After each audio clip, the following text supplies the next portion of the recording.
Don't quit. Oh, all night long to the break of dawn, don't stop.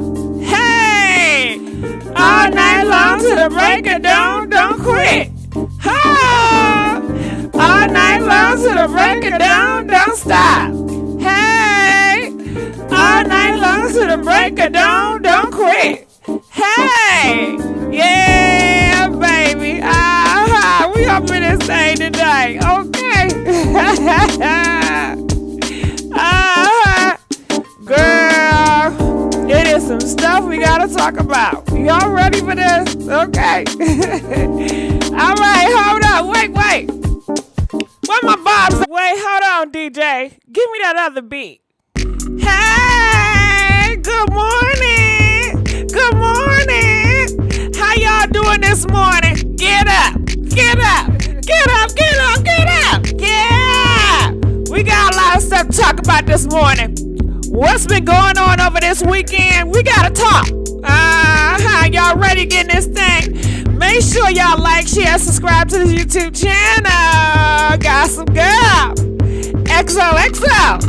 Gossip Girl XOXO. Yeah, baby. Make sure y'all subscribe. Y'all ready to do a roll call? Where y'all at this morning? We up in Where y'all at this morning? We here. Come on now. Detroit. Where y'all at? New York. Where y'all at? Chicago. Where y'all at? Las Vegas. Where y'all at? Atlanta. Where y'all at? Houston. Where y'all at? Dallas. Where y'all at? Philly. Where y'all at? Los Angeles. Where y'all at? Dallas. Where y'all at? Cleveland. Where y'all at? Charlotte. Where y'all at? Nashville. Where y'all at? Africa. Where y'all at? Jamaica. Where y'all at? Europe. Where y'all at? Jackson. Where y'all at? Memphis. Where y'all at? Miami. Where y'all at? New Orleans. Where y'all at? Birmingham. Where y'all at? Baltimore. Where y'all at? Where y'all at up in here? Y'all ready? Good morning. Come on now. We gotta start this thing off right, okay? Let's start this thing off right. All right.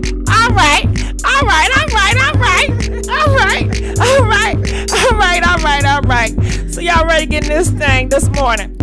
All right. Let's do it. Come on. Let's do it. All right.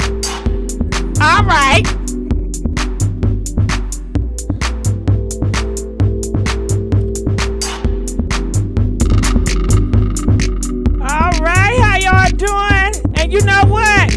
Last night, oh my goodness. Hold on, DJ, turn it down for a second. I just gotta give a big thank you to Kim. Where you at, Kimberly? She donated, okay, to the Cash App, $50. Thank you, Kimberly. Can we give Kimberly a big thank you? Pink Lips 500. That's what it is. And let's give a big thank you to Eva Blackmore. Donated $7.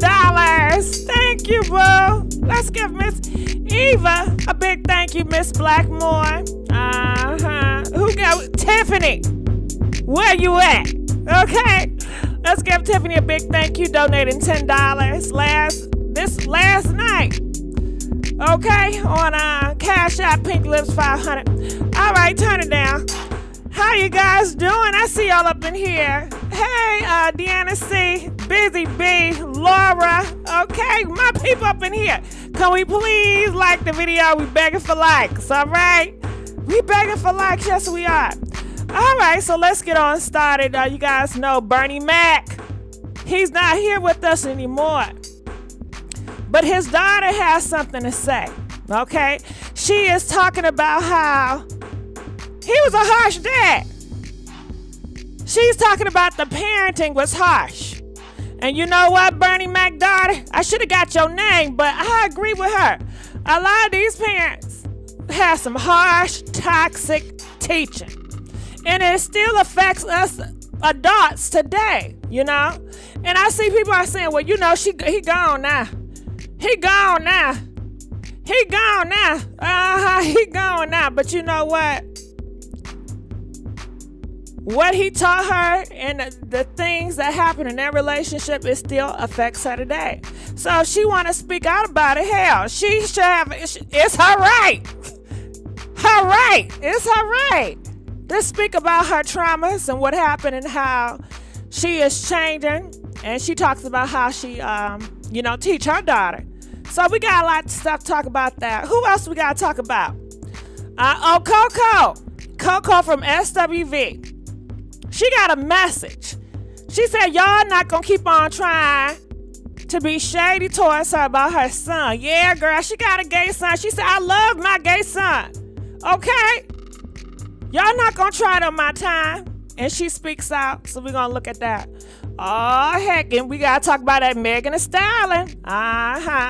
Now, let's get this thing correct. Megan was doing an interview, and they asked her about Dababy. They said, what's your thoughts about the baby comment? And she responded. So don't be trying to act like Megan just up and she just trying to start stuff. And you know what?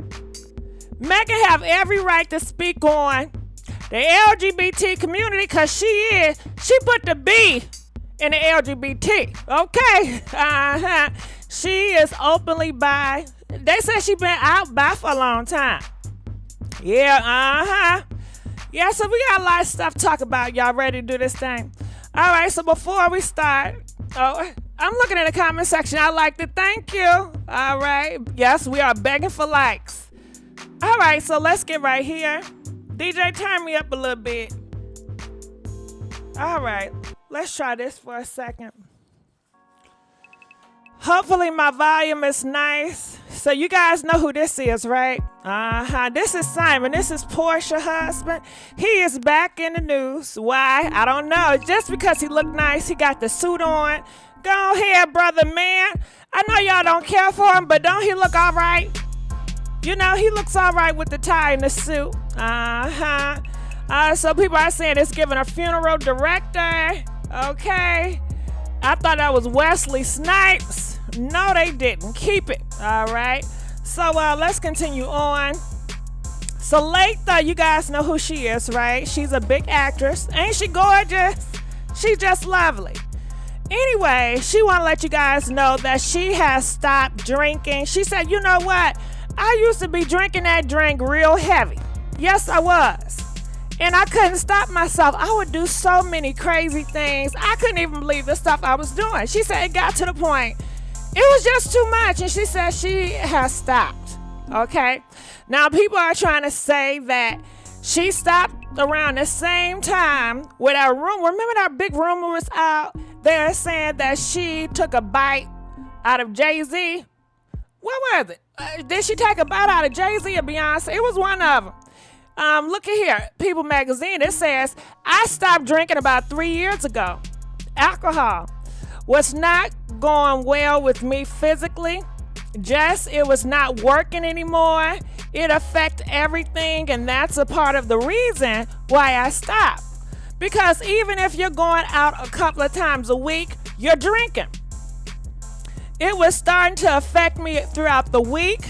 It wouldn't be necessarily a hangover, but it definitely dimmed my energy. I didn't feel as good. It was affecting my anxiety. All right, so she said she has stopped.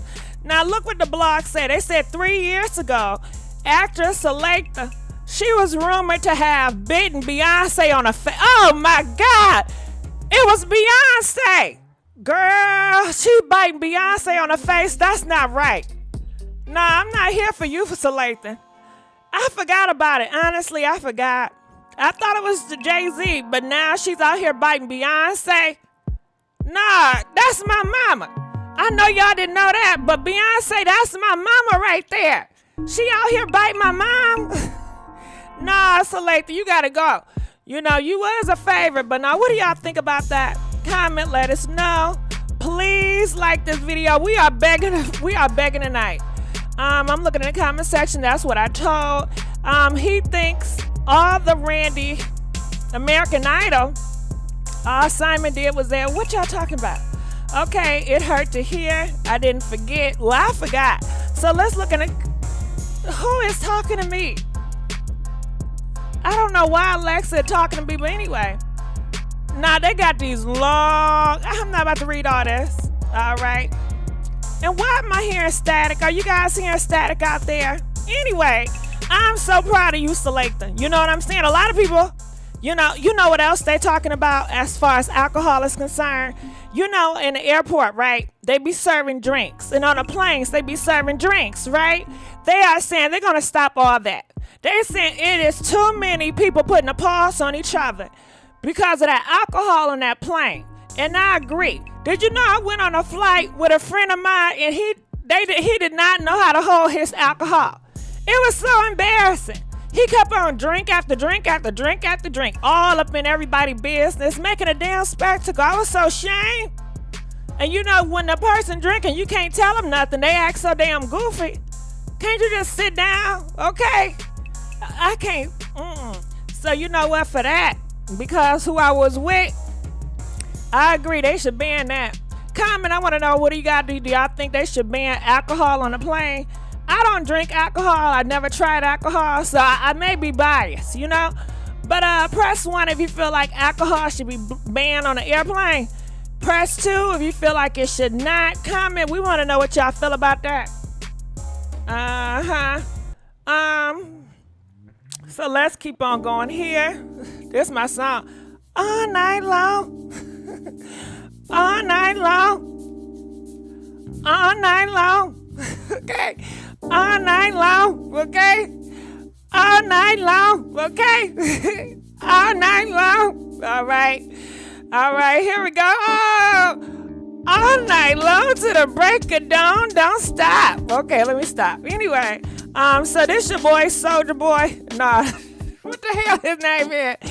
NBA YoungBoy. His fans is doing a protest rally. You know he's locked up, right? And you know he put pause on women. Yes, he did. Girl, a long time ago, I saw a video. He was pulling his baby mama hair all through the hotel room, putting pause on her. I heard his music promote, pow, pow. His music promote, taking black men out of here. He have multiple baby mamas. I thought y'all cared about the community, okay? I thought y'all cared about the black family, okay? I thought y'all cared about black women. What happened to protect black women? Because he ain't protecting black women. He ain't building up the black family. He ain't building up, uniting the black community. But y'all out here want to protest and trying to get him out the jailhouse? Look at this. You know what? I get tired of having my energy. I get tired of being the only person that care. You see this? Fans started a free young boy protest in Texas. They don't care. They want these rappers to be lawless. They, you know, any crime they do, even if they take somebody out of here, they still want them to be free. I understand that. I'm looking in the comment section. Never be free again. His fans are crazy. He body slammed his baby mama. You sure right. He out here. He don't care. And ain't that girl small? You know, ain't she like short or something? I don't know. You know, but they saying that he's tall. And he 4 or 5 times bigger than her. And do they care? You still have these girls out here that still support him. You still have these women that still support him. You still have these black other rappers that still doing songs and support him. So make that make sense. Comment, let us know.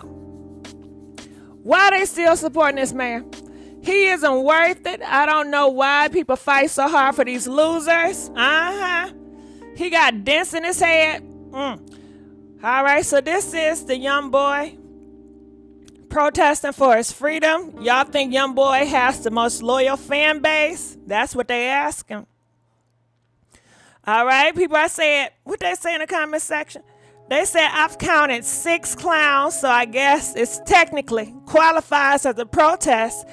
Since they are more than 2, I have a protest against the mother who laid down with the man and had these kids that didn't go to school. The values of this generation is going to HELL. Well, it's not just the values of this generation. Because let me tell you something. It's a lot of Generation Z out there. that are really mentally, their mind is on right.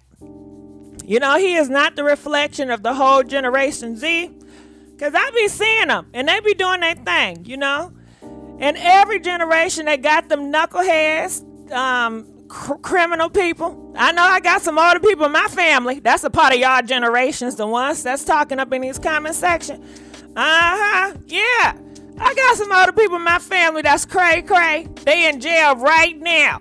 And I don't feel sorry for them, and I'm not going to go pick it up for them either. No, I'm not. They in jail just where they belong. And I got some family members that should be in jail, but they ain't. So let's continue. Keep on going on. All right, so let's get to Bernie Mac.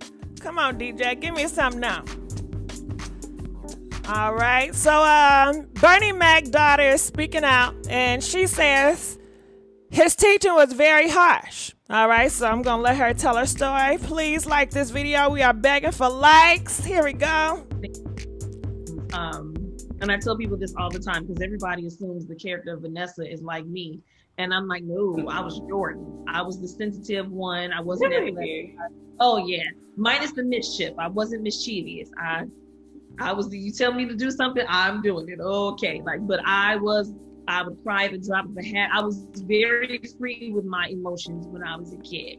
And for him, that was like, no. So I grew up hearing from him all the time, you soft, you weak, you got to toughen up. The world's going to do you up, like you're going to be messed up. And I'm just like, but wait, case in point, when I was 9, I used to get bullied on the school bus, and this boy, Lamont, punched me in my eye. You knew his name. You remember his name? Oh, I remember. That will never forget. I didn't say his full name. Just said him on. You know who he is. Put him on blast. I ain't say his full name, but I'm just saying. Well, one of the biggest things, and I tell people this all the time because everybody assumes the character of Vanessa is like.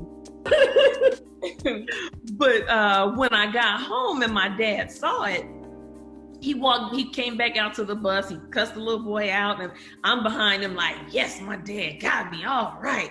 Then we get upstairs to our apartment and he's like, so what'd you do when he punched you in your eye?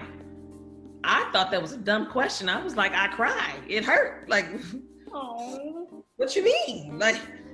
And he just exploded. He told me I was weak, I was soft, and I needed to toughen up. How dare I let this little fat so-and-so knock me in my eye? And he was like, tomorrow, you better go whoop his ass, or I'm whooping yours. And I was just like, but I'm a lover, not a fighter. I don't know what to do. So that's just one example of how he was. So when my daughter was born, she's a lot like me. But when I got home and my dad saw it, I will never, ever, ever tell her that she's soft and weak for being free with her emotions. First of all, she's a woman. She's supposed to be soft. We're not supposed to be all hard and I'm tough on done. So for me, my thing with her has been helping her learn how to manage her feelings. Yeah.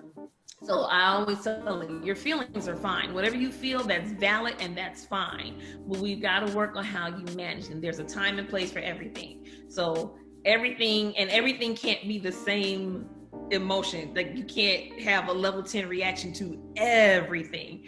And that was how I work with her. She just told me before I came down here, she was like, I'm so glad to be able to be at home and relax. This is my one place that I can be myself without any judgment. And I was just like, yes, great period moment for me. That's something that I always wanted for her. Right, wow. I will never, ever, ever tell her that she's soft and weak for being free with her emotions. First of all, she's a woman. She's supposed to be soft.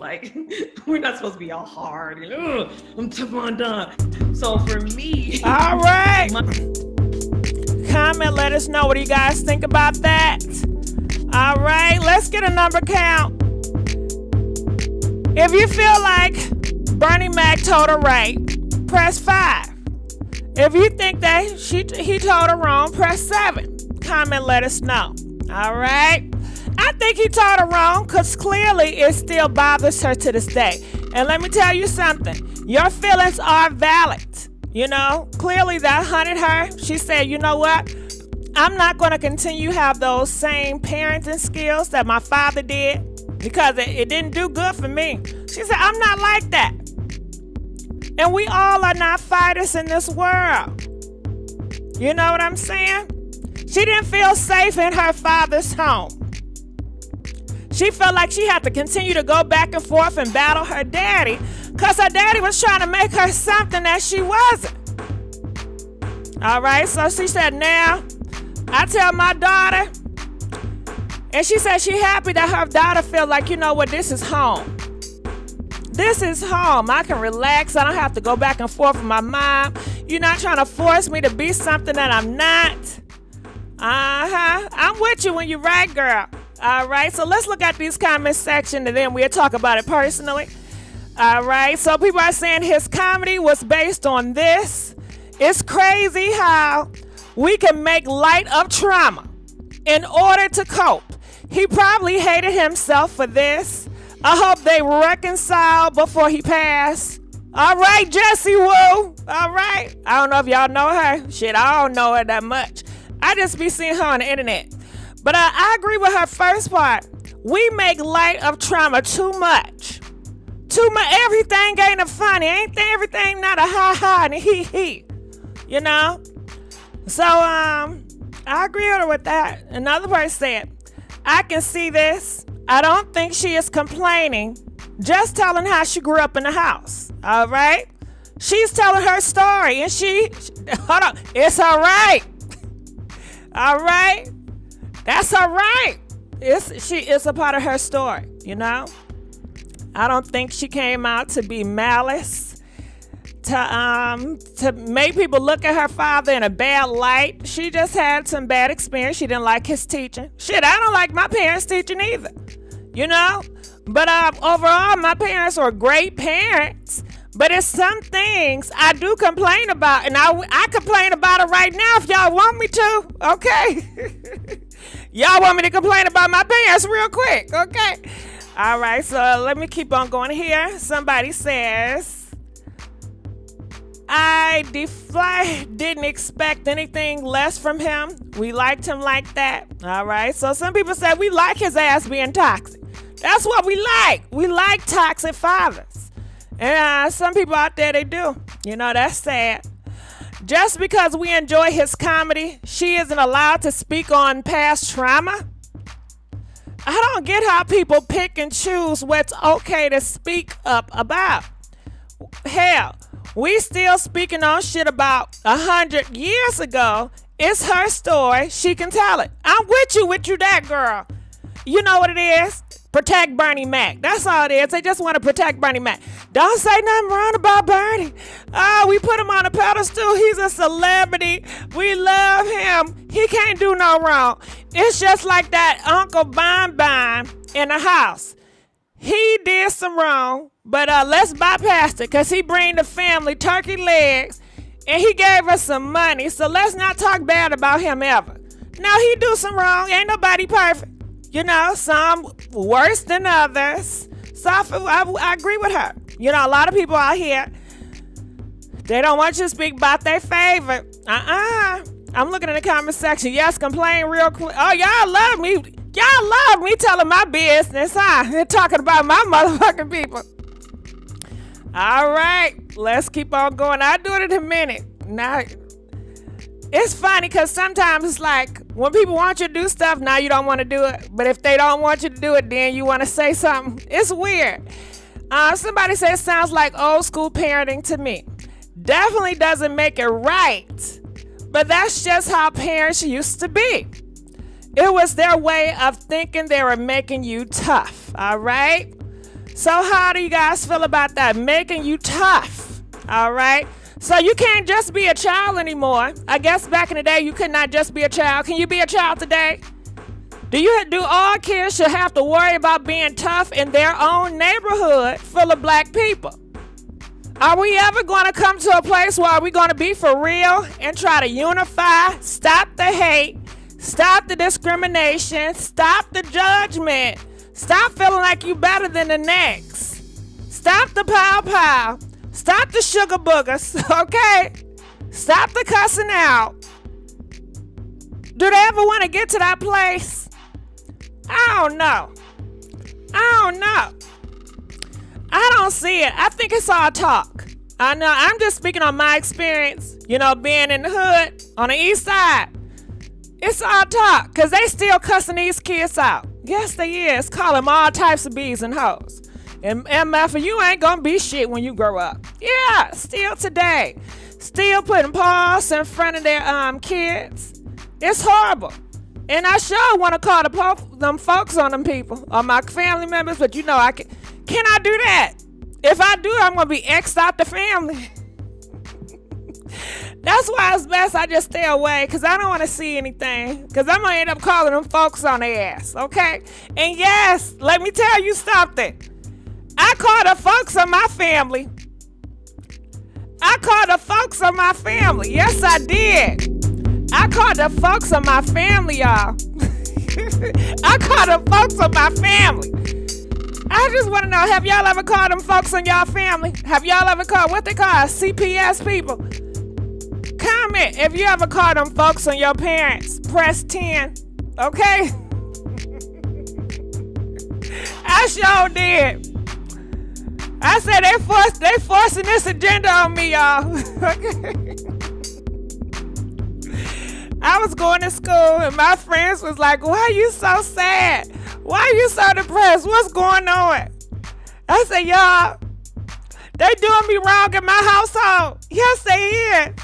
They got me reading the Bible every night.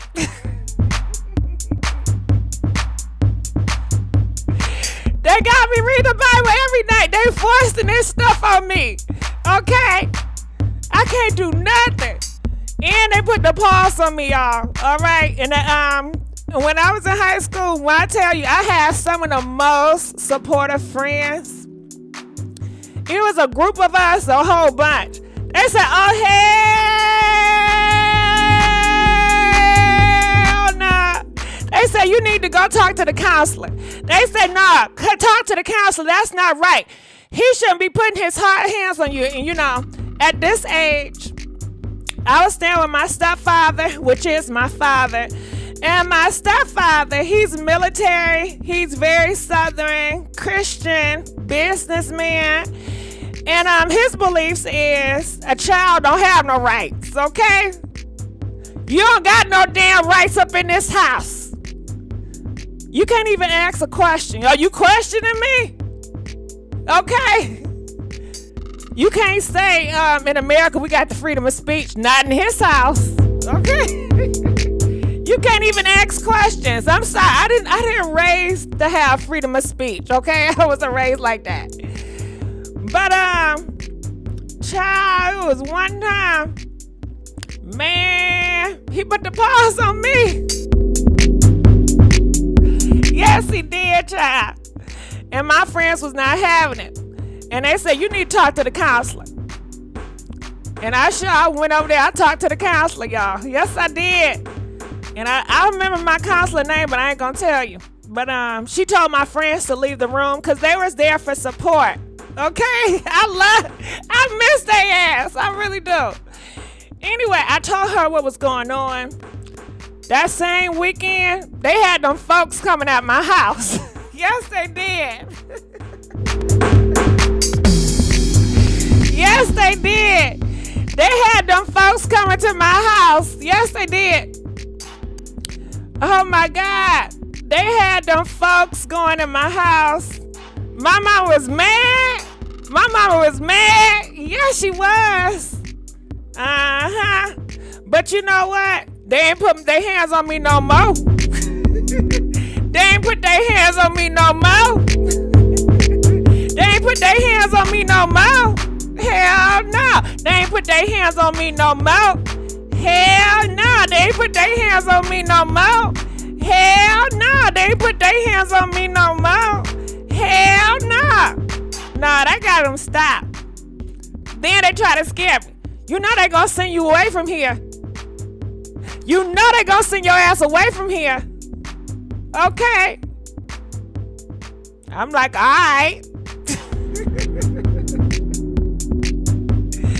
Yeah. Then they like, if you ever get sent away from here, they ain't gonna do what I do for you. If you ever get sent away from here, they ain't gonna do what I do for you. What you trying to say? Don't you know all that expensive designer clothes we buy you? Don't you know that walk-in closet you got in your house, your room? You get to eat anything you want to eat? You ain't gonna have that. We love you. That's the only reason why we do, because we love you. And you gonna do this to us? The betrayal. Child, it was like a jungle in my damn house. I said the betrayal? What about when he did that to me? Child, let me tell you, I ain't gonna finish everything. I'm looking in the comment section, not the guidance counselor. Yes, I did. Miss my friends too. I'm looking in the comment section right now. They are saying, not the counselor, miss my friends too. They more hype than us. My friends have my back. Yeah, they said, no, he not gonna do that. And guess who else have my back too, y'all? My cousins, my aunties. When I tell you, the whole family is ready to come over my house and jump on that nigga. Oh, God. They was about to jump on my stepdaddy. Yes, they was, y'all. I had the whole family. They was ready. They was hyped. They like, nah, F that. He don't be supposed to put hands on you. I said, damn, y'all love me like that. Okay, because sometimes you don't realize, people love you, especially me. You know what I'm saying? I be thinking nobody love me. Nobody care. Okay? But, so I understand, It's just the way his mindset was. He was raised up having harsh teaching, and he thought it would work for me. But the thing about it is, when you have kids, you got to get to know these kids. I'm not a robot. You can't just force what you want to force on me and think I'm just going to automatically, fly. No, I have a mind, okay, of my own. And I don't think they realized that. On the west side, I was very strict. When I tell you, if the phone rang in the house, I couldn't pick it up. Could y'all pick up the phone? If you at your home, could you pick up the phone when you was a teenager? Comment, let us know. If you were able to pick up the phone, press 20. If you was not, press 25. All right, I ain't telling you everything, but that's just the small things. I was not able to pick up the phone. Shit, I couldn't even have the key to my own house. Do you know they would lock me up in the house? I don't even know the code to get out the house, okay? They would lock me up in that damn house. It was like living in a jail. It was a nice, beautiful, big house. I ain't gonna lie, okay? But I couldn't leave. I couldn't go nowhere. When I was 16, I was allowed to pick up the phone. And when I picked up the phone, they said, you have to remember this. You got to remember a paragraph. You're going to have to say, hello, you reached a such and such residence. How can I help you? And I have to make sure I have to write down anything. Make sure you have a pen and paper every time you pick up the phone. Make sure you say, yes, sir, no, ma'am. And I used to get on punishment. If me and my parents, if we was out and I slip up and I forgot to tell somebody, yes, sir, or no, ma'am, that's punishment. I'm embarrassing them. I said, Lord, when I grow up, I swear I ain't gonna say yes, sir, no, ma'am to nobody, okay? I said, I swear I ain't gonna say this shit to nobody. I can't stand this. Oh, God. Exactly. Feeling of communication. Yes, feelings of communication exist. But in my household, I wasn't able to communicate. No, they don't believe a child. What are you communicating for? Huh? The only person you need to talk to is God. Get on your knees and pray. We don't want to hear no more. Okay? We don't want to hear no more. Did you hear what I said? And then they say this. Repeat what I just said. Are you serious? Repeat exactly what I just said. Do you understand? Did you comprehend? It was horrible. And they just sit there and look at you eye to eye. Look at me when I'm talking to you. Don't be drifting off. Okay? I lived in a very dictatorship household. So yeah, that shit was hell. Okay? To me, very strict, yes. That ain't the South. You had one of those inside keys. No, I didn't even have the keys because in my household, you have to press those numbers. It's like a keypad, right? And you have to know the code and the number. And then you have to have a key. So if I tried to leave out, the whole alarm system will go off and I don't know how to do it. And then the police will come out. Because soon as the alarm go off, the police come right there. Okay? I wasn't living in the hood no more. Okay? Girl, this day still strict. So I understand what she would, I feel you, boo. And it did not work. They thought that they was gonna steal all this thing of me. It made me so rebellious.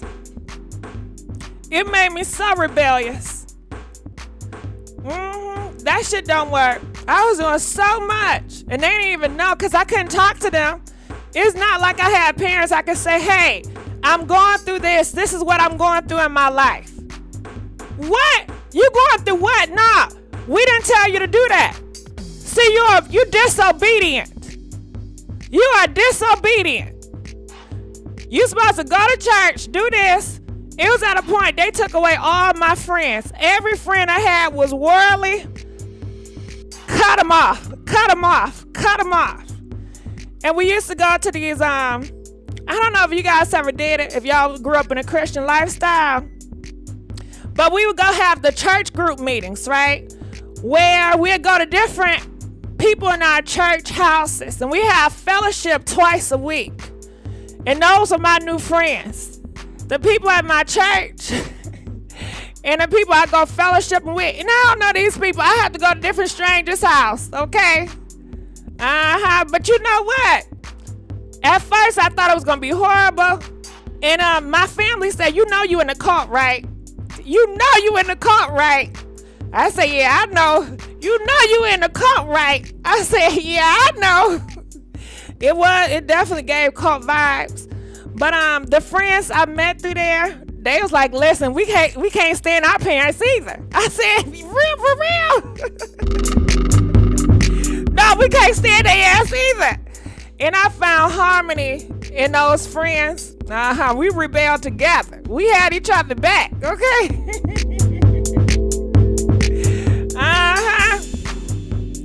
I'm looking in the comment section. Are you and your parents still close? Yes. My parents are my best friends. They not like that no more. They ain't like that no more. You know what? It took a lot of growth, okay, and a lot of changes. And it took me leaving the household, because I told y'all I ran away before, right? So when I turned 17 and I had a chance to go to college, I had a free ride going to college. I said, I'm getting the hell away from here. Far. I don't want to see y'all no more. They up here crying. I'm like, what you crying for? I don't know. I could not stand. I just had to get away. I had to get away from their ass. I'm telling you. I was driving. It was crazy. I had to get away. So I moved far, far away. And that really helped. Distance really helped relationships. I ain't lie. I didn't have to see them every day, And I got to really explore and, just live. So yeah, I'm looking in the comment section. So y'all joined forces and rebel. Yes, we did. Yes, we did. They would do stuff wrong. I didn't rat them out. They didn't rat me out. My sister said the same. Let Laura all the way.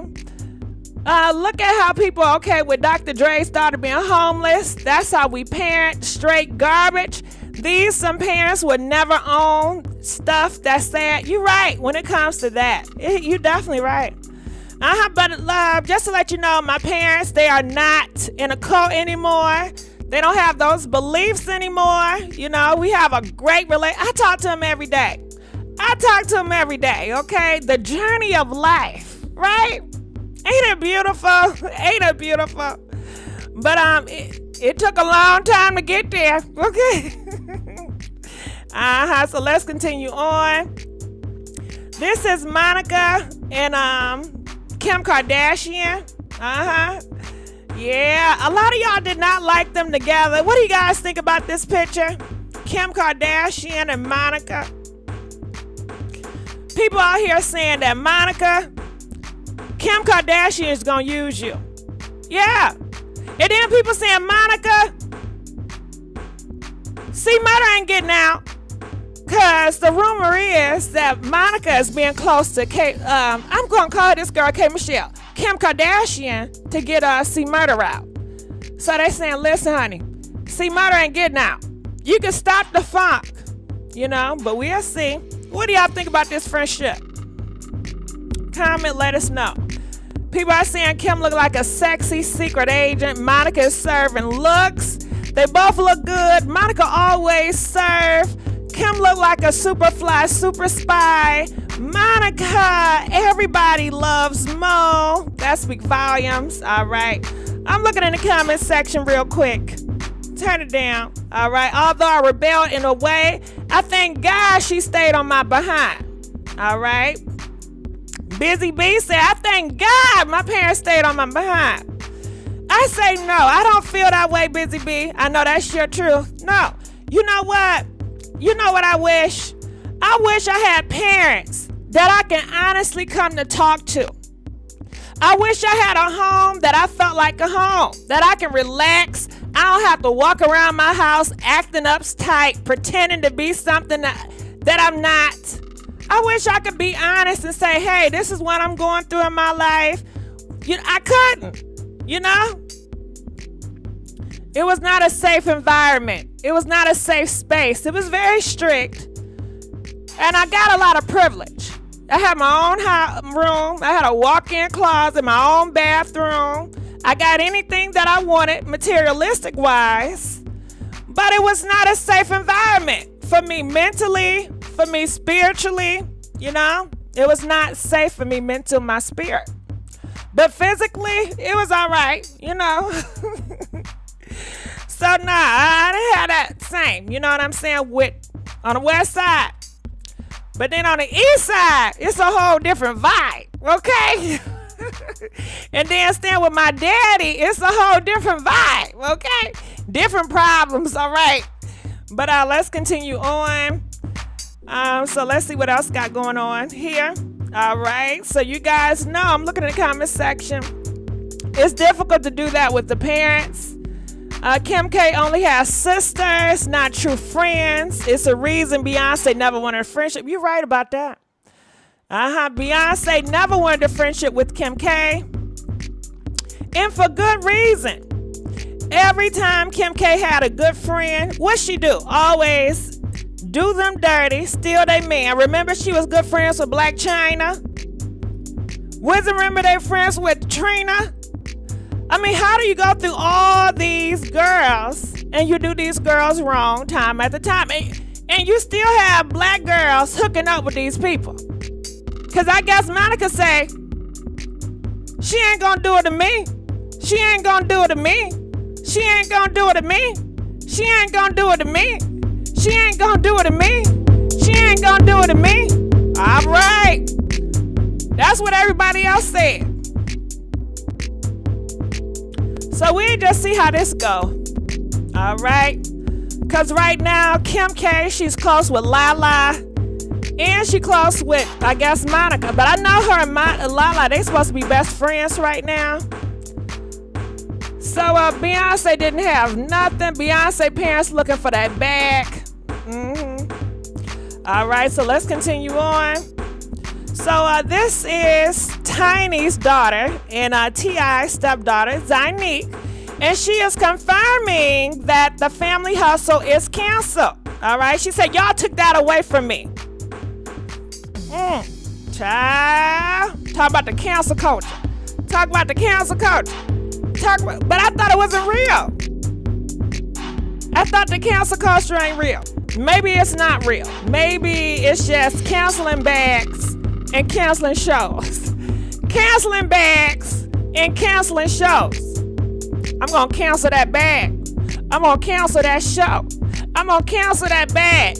I'm gonna cancel that show. Well, I guess that's all right. Because clearly that's what they care about. It's the money. So as soon as you hit them pockets, why y'all picking on me? As soon as you hit them pockets, it's why y'all picking on me. So go ahead, Zanique. Want my footage, family hustle. Vinny, somebody send this to Vinny. If you were seeing this, I would like to see what I was looking like and how I was feeling while I was pregnant. I thought I was gonna have something to look back on like I've been having all my life.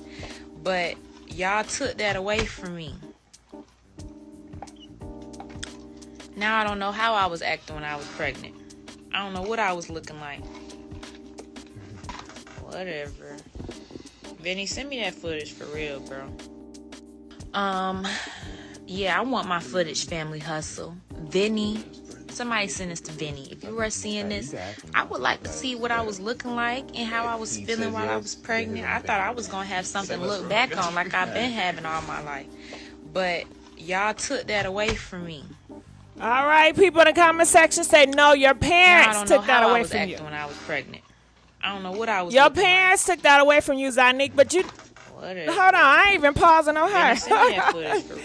But I guess you know how these people are. They gonna be in denial. It's never the parents' fault, and she can't even say it's her parents' fault if she wanted to, right?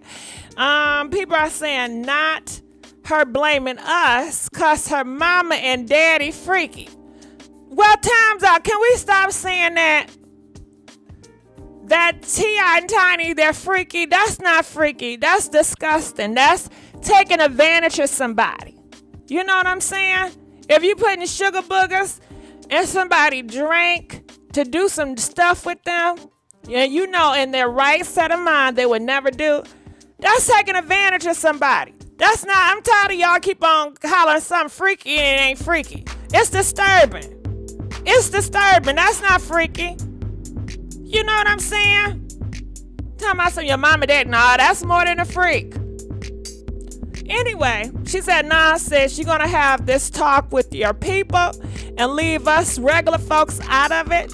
All right. Well, I guess she said this. She said, if y'all ain't complain, we would have been all right.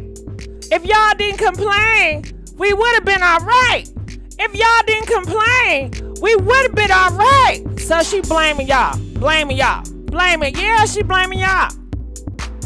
She said that stuff would have been passed, but really got the network to stop. Y'all out here complaining. They can't stand when y'all complain. Y'all want to make him have accountability for what they did. That's what it was, it's the complaints. That's what she talking about. I bet you. All right, people said, really? I forgot all about that show. Technically, your parents did it, but you're right. Her parents did. It was the cause. You absolutely right. The parents was the cause. Don't be mad at us. They the freaky one. There they go. They always trying to minimize what's going on with these black girls and minimize they playing by calling it freaky. No, that's very disturbing. They're putting sugar boogers in somebody's drink to do a whole bunch of wild stuff to them. And then after you're finished doing to do with them, you're going to treat them like crap. And you treating them like they beneath you. All right, so I'm going to look in our comment section. Sounds entitled, blame your parents. Y'all can still classify as a child. No, I do not. No, I do not. People in the comment section, they say she ain't no child. She a grown woman. She's a mother out here. She's a mom. She ain't no child. She a grown woman, okay? Yeah, she a grown woman. So let's continue on. All right. So this Floyd Mayweather, you guys know I'm not a big fan of him. You know, he put paws on black women. I know y'all heard about Floyd Mayweather. He's a great boxer, man. His hands is really lethal out here. And he had the nerve, girl. He had the nerve, girl.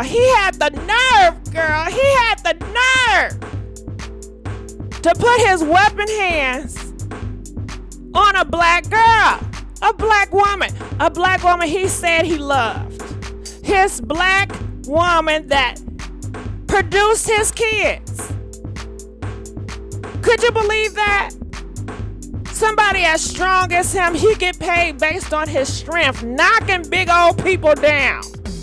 And he took them same fists and was knocking a girl down.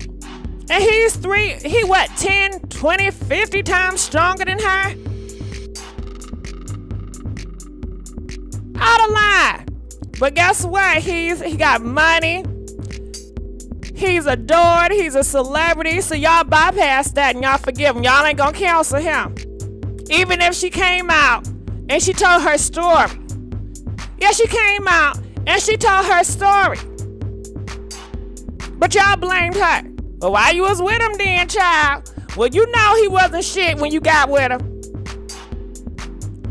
What happened to protect black women? Man, oh man. I guess it's just a whole bunch of shit. But anyway, this is something nice. He's at one of many homes and he's living peacefully.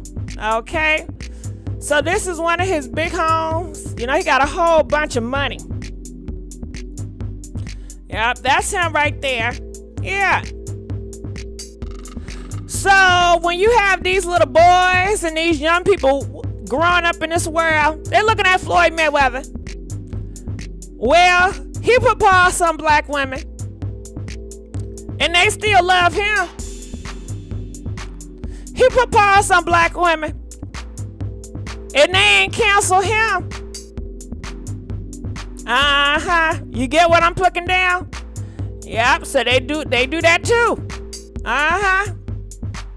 But I'm looking at the comment section. His hand should be certified as a weapon. It is. And his ex was something removed.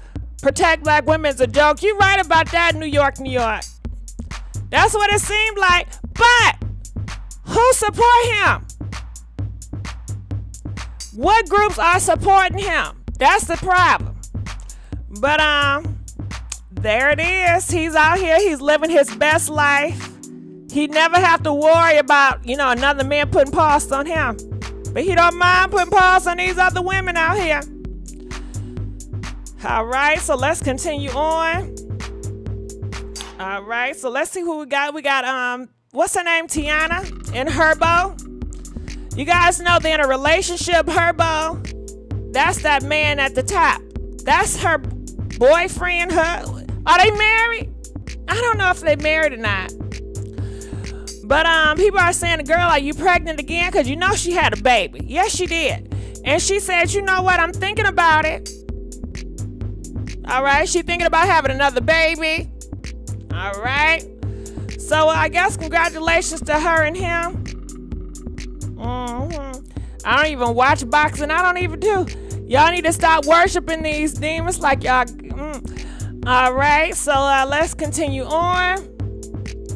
What else we got up in here? Oh, shoot. Do y'all remember this? Okay. Please put in the comment section, which one did you grow up on? All right. Y'all see it, right? This is the hair stuff. All right. 1 to 15. Which one did you grow up on? Comment, let us know. All right. Comment, let us know. I know for me, I used to have that number 1, that pink moisturizer. What y'all know about that pink moisturizer? All right, I never had number 2. I heard of Blue Magic, but I never used it. I heard that Surfer. Don't that work good for dandruff if you got dandruff?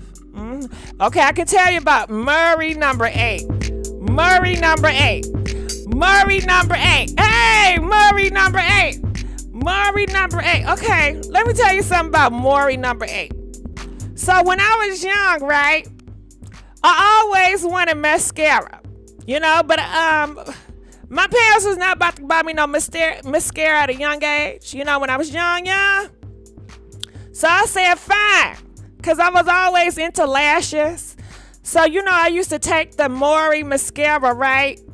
And, you know, it's so thick. I used to take it, and I used to dab a little bit, rub it on my fingers, and then I put on my eyelash. Yeah, and I curl my eyelashes up. I sure did. Every day before going to school, I curl my eyelashes up with the Murray's, and I put on my eyelid and make it stick. And I keep it on there for a good 30 seconds to a minute, and then I let it fall. And it gave me the best curls. Yes, it did. It gave me the best curls. Yes, it did. It gave me the best curls. I remember my auntie say, "Child, we need to have a meeting. Come here, let me speak to you." All right, they had a group. They said, "Are you putting mascara on your eyelids? Where you getting this mascara at?" I said, "It ain't mascara. It's my eyelashes, okay?"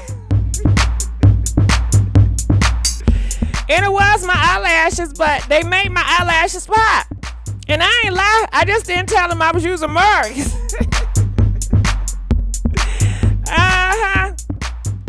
And like, I know you lying. I know you lying. I know you lying. I know you lying. I know you lying. Nope. I'm looking at the conversation. I'm so embarrassed to even mention number 7. Oh, what about that pro style? Hey, child, let me tell you. I used to have curly hair. And I used to love the heck out of that pro style. Okay? Yes. I used to have a big jar of that pro style. Yes, I did. My auntie always used 2 and 6. 2 and 6. Okay. Wash day was always fair. I'm lying too. All right, y'all used a whole bunch. Okay, I forgot that one. All right, so let's continue on. See what else we got going on here. All right, so Kodak Black, he's a rapper, right? And he says, just because that stuff light skin doesn't mean it's an automatic win.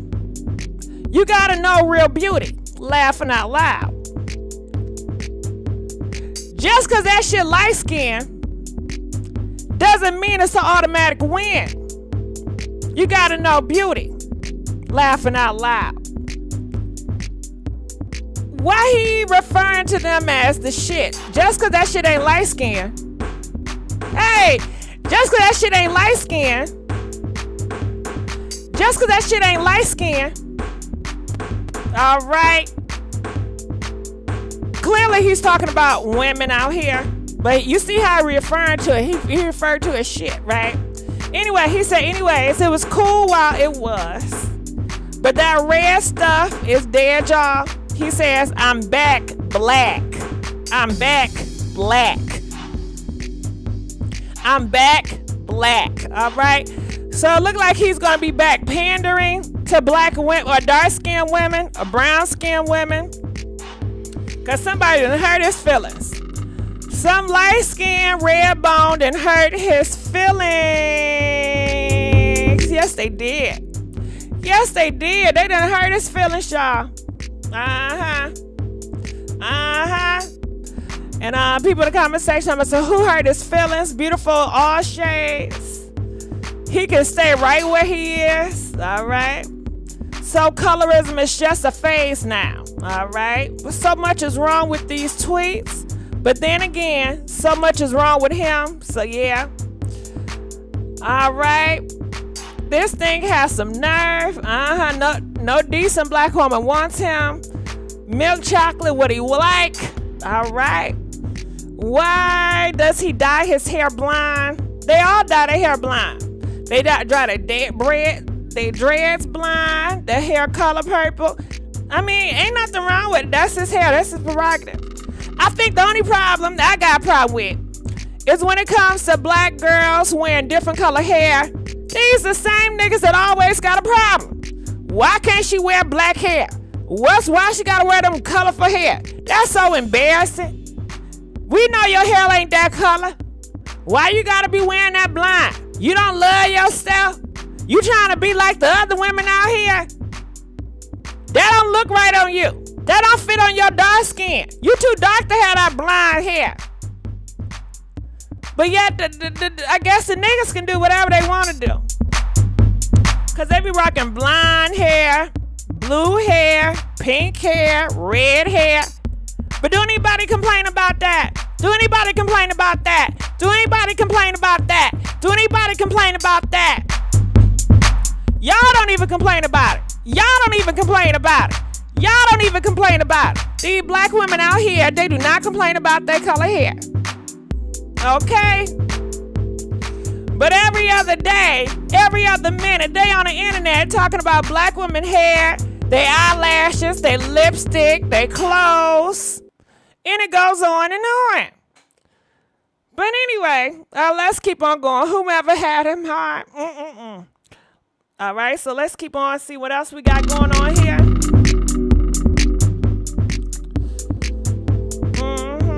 All right. Oh, shit.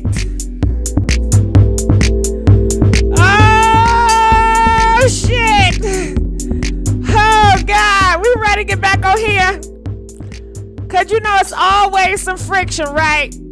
Right. Every time we talk about Meg, every time we talk about any female rapper, it's always friction. Every time we talk about, you know, that's about it in Dababy and Toy. It's always friction. So here we go again. Here we go again. Here we go again. Hey, here we go again. All right, so Megan, she is speaking out as she should. You know, girl, you know, I had a conversation with somebody about Meg, right? And you know that's my niece. They trying to say, well, you know, Megan, why you talking? This ain't got nothing to do with you. Megan, why you talking? This ain't got nothing to do with you. Oh, so she not for black women no more. She not protect black women no more. Oh, well, she trying to use the LGBT community, huh? She trying to use the LGBT community, huh? I said, child, can she speak up for both? Aren't LGBT people in the community? Aren't there black women in the LGBT community? Are there black women that are in the LGBT community? Yeah. Anywho, and then I said, you know, Meg, she's bi. You know what I'm saying? She put the B in the LGBT, okay? And she's open, you know, I think she's proud about it. She's open about it. So I'm not outing nobody or airing nobody out, you know? And they said, she lying. She lying. She lying. She lying. Who are you to tell somebody they are lying about their identity? If that's how she identifies as bi, openly woman, then that's just what it is. That's just what it is. That's just what it is. She said, well, you know what? She got a boyfriend. Yeah, she got a boyfriend. And I feel she just using the LGBT community to push her narrative. I said, well, you know what? If that's the case, you're saying that because she has a boyfriend and maybe she, I guess, kissed a girl here and there, she not a part of the LGBT community? I said, well, shit. That's how them down low niggas feel, huh? Because they be having girlfriends. They be having wives. And yeah, they be doing it with other niggas out here. Okay? I said, make it make sense. You know that stopped her right there, right? She ain't had nothing else to say after that. She said, oh, okay. I get your point. I get your point. All right, so I'm gonna look in the comment section over here. That's anyone who's in the industry today. Let's be real. Nah, everybody, not everybody, nope. Girl kiss a girl. Well, hey. So let's keep on going here. People were asking her. They said, Meg, what are your thoughts about Dababy comments? All right. Now, she didn't come out asking them or telling them. They asked her, you know, what are your thoughts? And she said, it's time to embrace the LGBT acceptance in the hip hop community. Representation is important and it's clearly critical for all to have a compassion and acceptance in every human being. All right. So her answer was political, was not even personal, you know, but a lot of people had a problem with this. Yeah, they had a problem with my niece. And you know what I think it is? I think really they got a problem with Dababy not being friends with her, or her not being friends with Dababy, or her not being friends with the Tory. And I think it's just people that's really for Team Tory or Team Dababy. And it's like whatever my niece do, they want to come for her. Okay? Go ahead, niece. You can say whatever you want to say. Okay? I'm looking in the comment section. She can identify with whomever she wants to be. If she's bi, then she's bi. Go ahead, Meg. Yeah. But that's old news, you know? But people are trying to say, no, she can't because she has a boyfriend. Well, ain't that the definition of bi? You like this and you like that. You like some of this and you like some of that. But anyway, like I said, I think they was just clapping for Tory. So let's keep on going. And you know, all the articles are speaking about this right now. I'm looking in the comment section. I know she shouldn't say nothing, Team Meg Girl. I know she shouldn't say nothing, Team Mean Girl. Well, she should be able to speak. Let y'all tell it, huh? Let them tell it. It's all right. It's all right. It's all right. Yeah. Meg, you better not let nobody stop you. If you want to say something, you better speak on it. Okay? So let's keep on going here. And while we're talking about it, you know, I didn't see this right. Kanye West addressed homophobia in the hip-hop community. Have y'all seen this? Comment, let us know. Press 50 if you've seen this. Press 55 if you've never seen it. Kanye West, he opens up and he said, you know what? When he was young, people were assuming that he was gay. He said, yeah, when I was young, they used to say that I was gay. They used to call me the F-bomb. And it made me feel some type of way. He said it made me feel like nobody was accepting him for him, so he needed to change. And he started to hang around the thugs. And it was like, you know, in order to change, I guess, a perception, you have to turn into a thug and you have to become homophobic yourself. So he said he was homophobic. Even though he didn't want to be homophobic, but it was that homophobic agenda. Oh, shit. That homophobic agenda. That homophobic agenda. Yeah, that's it. That homophobic agenda. And he talks about, you know, hip hop is the opposite of gay, and it's a lot of homophobia in the hip hop community, and I'm sure it's a whole bunch of download because of it in the hip hop community as well. All right, I don't even know if I said 55. I'm gonna play it. All right, check it out. Now I may have to stop and go because he say some you know, he say the F-bomb, and you know I can't have that over here. In high school, be like, yo, you acting like a All right, you already see, right? He said, yo, you acting like the F, and you know I have to cut it off.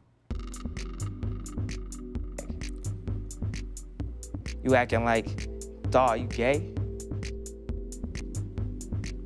And I used to deal with that when I was in high school. And what happened is it made me kind of like homophobic, because it's like, I would like go back and like question myself, like, damn, why does everybody else walk like this and I walk like this? Or why is it, you start just looking, because you don't realize until you're in high school, people like, yo, fam, look at you. Look at how you act.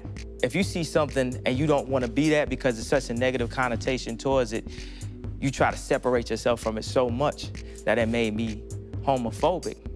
By the time I was through high school, like anybody that was gay, I was like, yo, get away from me. And really, like Tupac said, started hanging with thugs, and you look up, and all my friends were like really thugged out. And it's kind of like I was racing to try to find that constant mask. Yes, he was, this happened in 2005, and it has resurfaced. This happened in 2005, it has resurfaced. He's talking about he was young, growing up, all right? And how he tried to be very overly macho, you know what I'm saying? To compensate. Role model right there, to the point where it's like I would really discriminate. Like I use the word fag. I'm sorry, I apologize for letting that slip, okay? Fag. Always condescending towards gays and look down upon gays. And I remember my cousin told me that another one of my cousins was gay. And at that point, it's kind of when the turning point where I was like, yo, this is my cousin. I love him. Like, and I've been discriminating against gays. It's like, do I discriminate against my cousin? And then everything starts to click, you know, he brings his partner with him to like Thanksgiving and all that. And you just had to sit back and think, like, damn, you know, hip hop really is about, it seemed like it's about like fighting for your rights in the beginning, about speaking your mind and about breaking down barriers or whatever. But everybody in hip hop discriminates against gay people. To me, like, that's one of the standards of hip-hop, is to be like, yo, you fag, you... Oh my God, will they stop using that damn word? I'm sorry. Matter of fact, the exact opposite word of hip-hop, I think, is gay. Like, yo, you play a record and it's like whack, that's gay, dog. You know, if it's good, that's that hip-hop right there. You see what I'm saying? It's like the exact opposite. So it's like me speaking for my entire culture, or me looking at my rappers out there, hip-hoppers discriminate against gay people. Mm-hmm. They feel like they can't act. Hold on one second. Everybody, don't throw me off. I really want to say this. I want to say this to America. That's I want to... Speak your mind. No, he was just throwing me off just slightly. I wanted to just come on TV and just tell my rappers, just tell my friends, like, yo, stop it, fam. Mm-hmm. Like seriously, that's really discrimination. To me, that's exactly what they used to do to black people.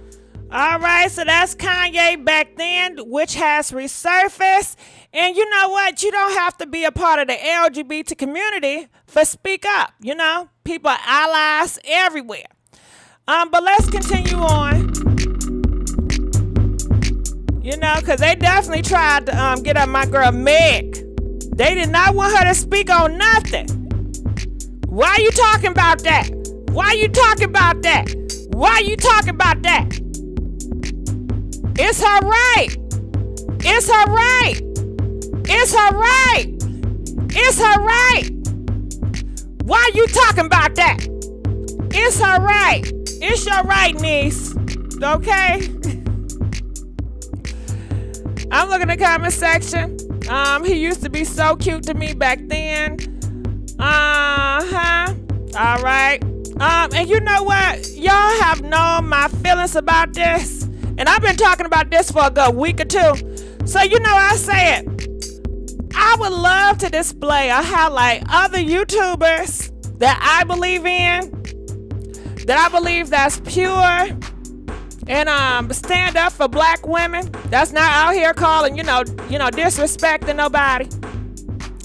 So I'm gonna bring her on here And I'm gonna let her speak about the baby situation. And if y'all can y'all please support her? You know what I'm saying? But I'm looking in the comment section before I continue on. I think non-black women allow black men just to be. When ye used to smile. That's an interesting point. Okay. All right. Well, let's keep on going. All right. And it definitely looked like, I guess, he's changed. You know, so let's continue on. How about this? So hey, I subscribe to her. You guys should too. She got some great stuff. She always talking about things that is current. She is pro-black, you know. I'm not the best pro-black person, right? But she is. Nappy-headed. I can't pronounce that, Jobo something. I'm gonna react to her. She speaks about the baby and how people are here defending him. And I enjoy her. So I'm gonna react. And I hope if she see it, she think I ain't trying to steal her content, you know. But let's play. People are seriously out here defending Dababy's comments. I had no plans to revisit this after talking about it in my last video. And before, if you're a subscriber to her channel, you know, let us know.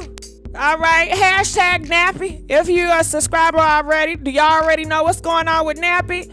Ain't she amazing YouTuber out here? You know what I'm saying? She's amazing. She does great work.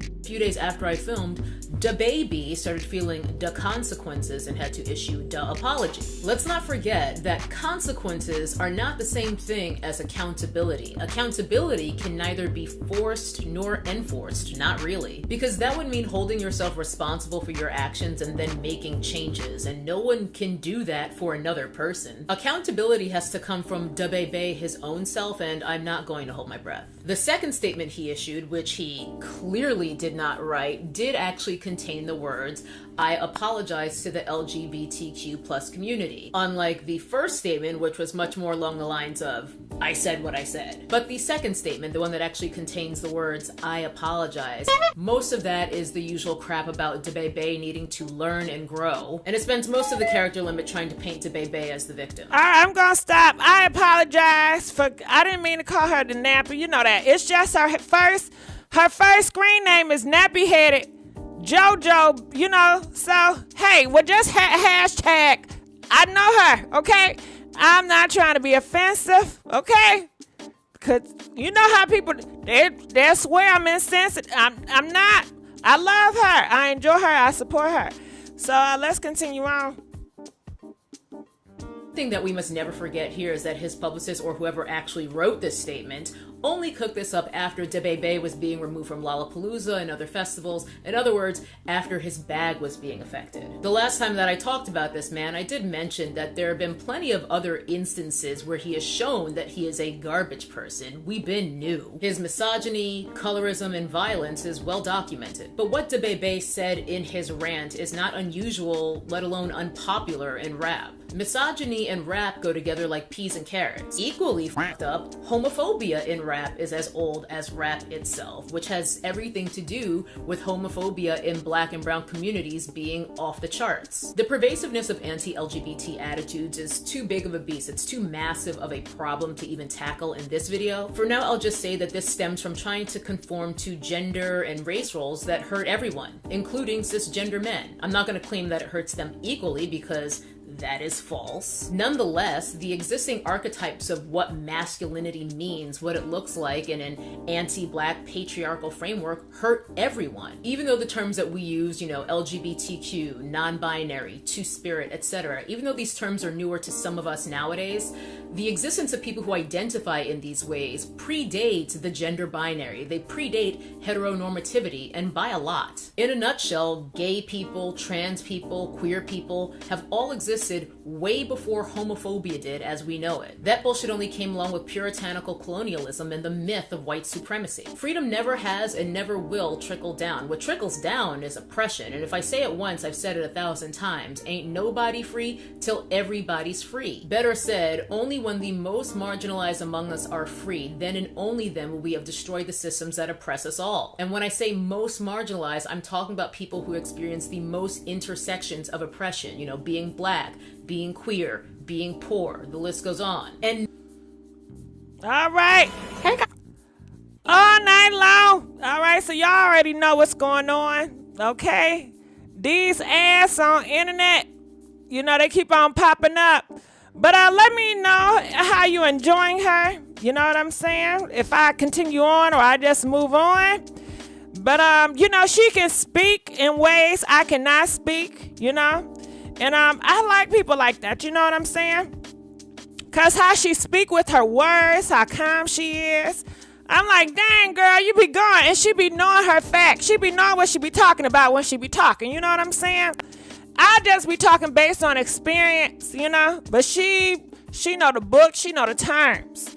But I'm going to continue because I didn't click the ad off now, okay? Without safety. Freedom does not exist without safety. Which is why it is a problem when Dababy and people like him perpetuate these attitudes that legit make the world unsafe for people who don't conform to roles that are designed to exclude almost all of us anyway, including Dababy. He lives in the same oppressive systems that we do. He's a black man in a racist, chauvinistic country. The exact conditions that foment the very toxic masculinity, colorism, internalized blackness that we see in Dababy and so many others. Trickle-down oppression. I'm reading The Will to Change right now in one of my reading groups, and Bell Hooks breaks down this concept so well. She really gets deep into it. I will link that book below on not Amazon. Point is, was anyone really surprised by what this man said in Miami? He is one of many black men and women who believe these things, and he's been consistent in character. To be shocked that he said these things is naive at best and disingenuous at worst. I was on Zoom last night in a political education class that I'm co-facilitating, and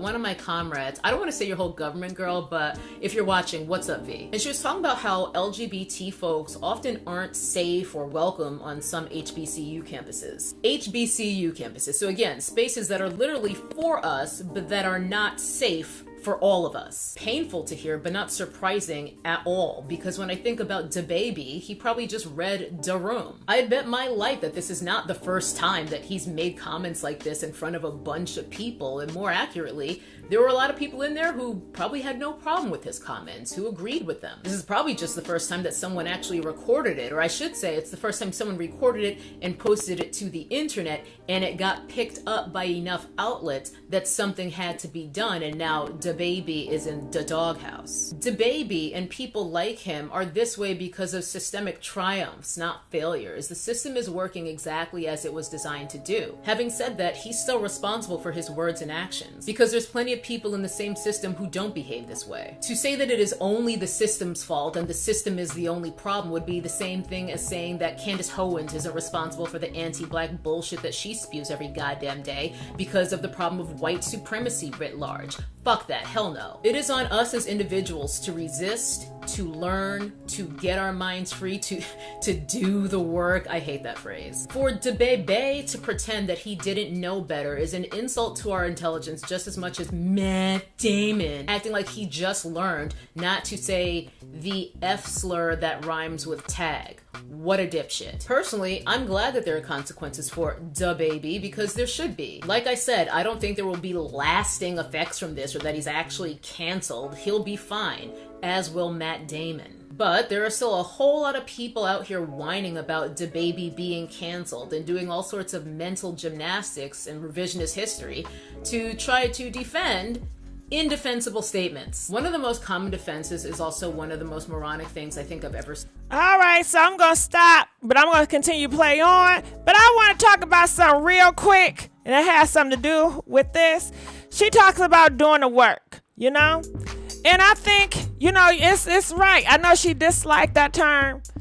But I don't know about y'all, but I was raised in a situation where, especially on the east side, they displayed a lot of dislike, a lot of hate for Caucasian people and LGBT people. I don't know about y'all, but I was raised around it. And you know what? But I have grown. You know what I'm saying? And I was raised around colorism, where they always made dark-skinned people feel like, crap. They would talk about dark-skinned people, men and women, And I had always, how can I say, because I don't want to say forced, but I was forced, honestly, to believe how they believe. You know what I'm saying? Even you around friend, they so dark. Why you bring them around here? They so gay. Did you see how he was walking?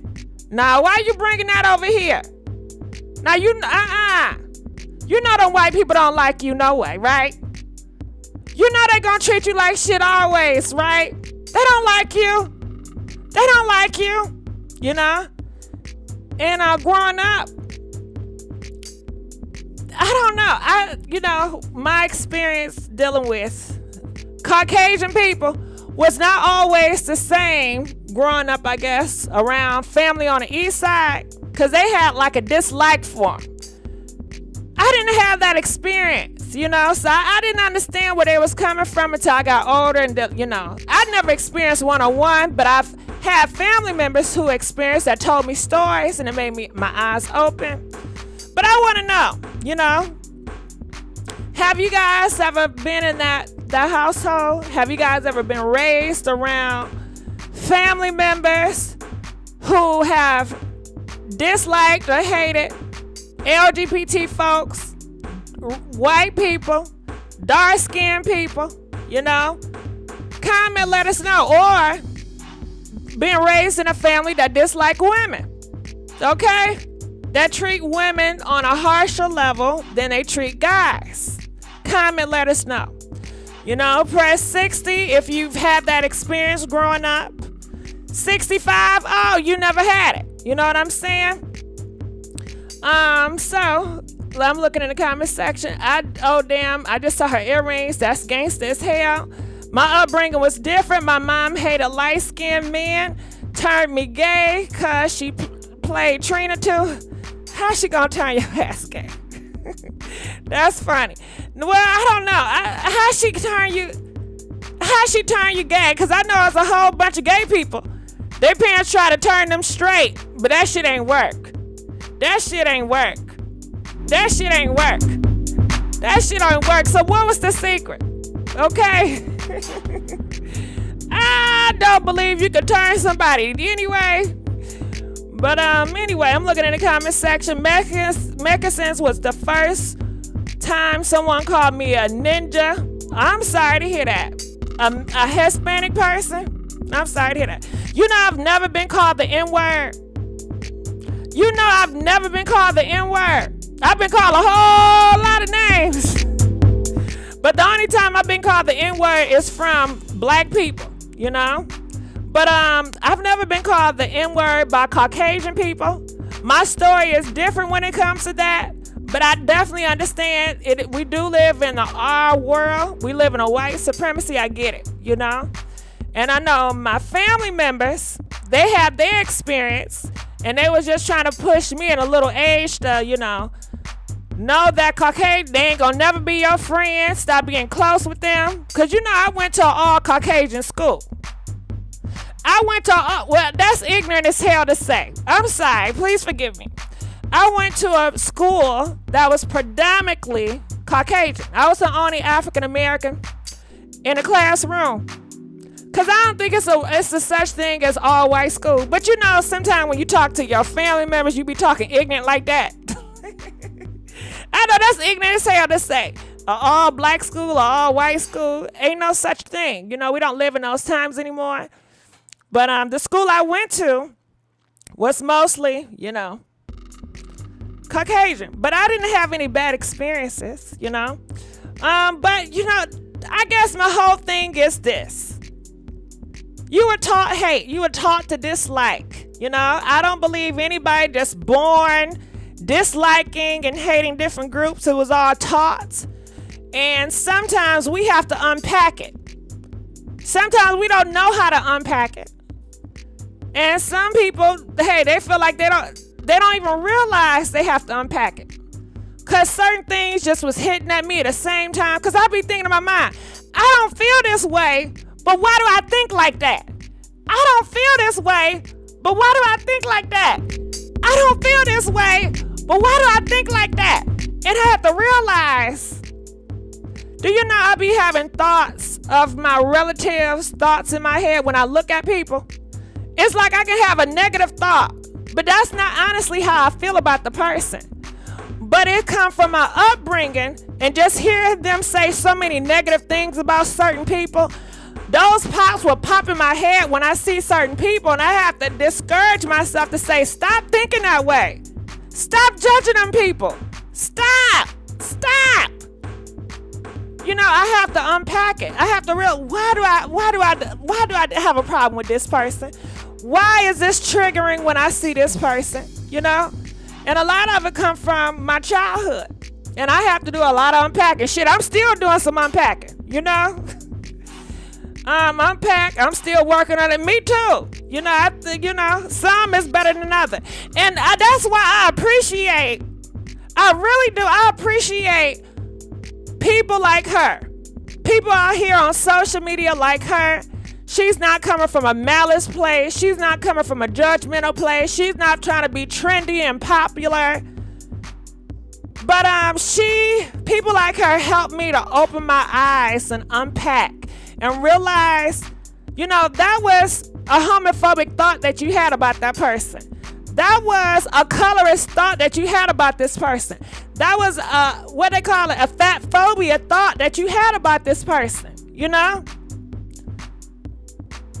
because I was raised in a place on the east side where if you are a plus size, you deserve to get talked about.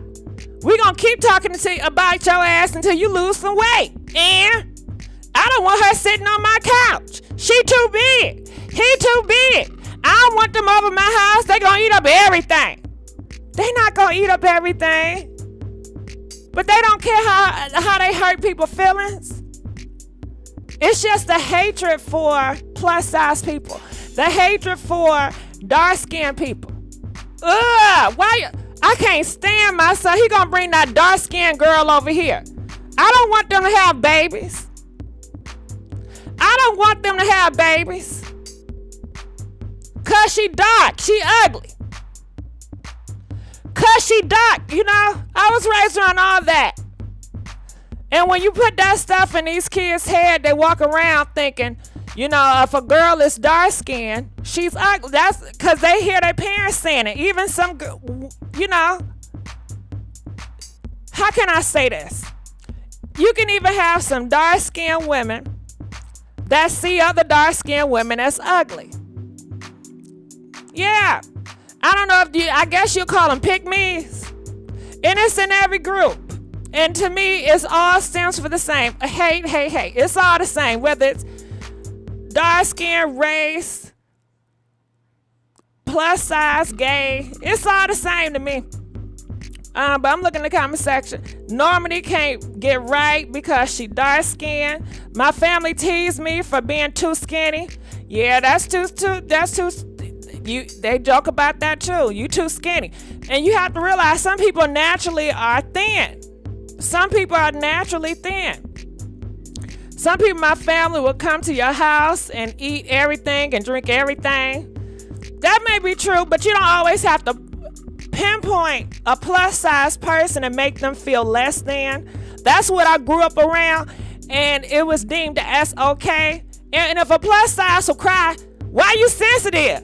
Why you sensitive? Why you sensitive? She have every right to be damn sensitive. She's nothing but a child. Why should she have to worry about all this stuff from grown adults? And y'all think it's just these kids, but it comes from these grown adults that have so many harsh things to say about these kids, about other adults, and their kids is listening to them, and they take those teaching to the playground, they teach them to high school, they They take those teaching everywhere, and they grow up with those teaching. And you wonder why people dislike. It's a lot have to do with their upbringing and their teaching. And you know the funny thing about it, when you confront them about it, I don't know what you're talking about. I don't know what you're gonna talk about. I don't know what you're talking about. I don't know what you're talking about. I don't got no problem with them, okay? I don't got no problem with them. Yeah, I don't got no problem with them. Just denial. I don't got no problem with them. It's the denial for me. My best friend was a big, beautiful girl. And it goes even in high school growing up. I don't know if you guys ever had this. Have you ever had friends? Why are you hanging out with them? Why are you hanging out with them? You know, people, your friends will tell you, you know they gay, right? You know they gay, right? Why are you hanging out with them? Why are you hanging out with them?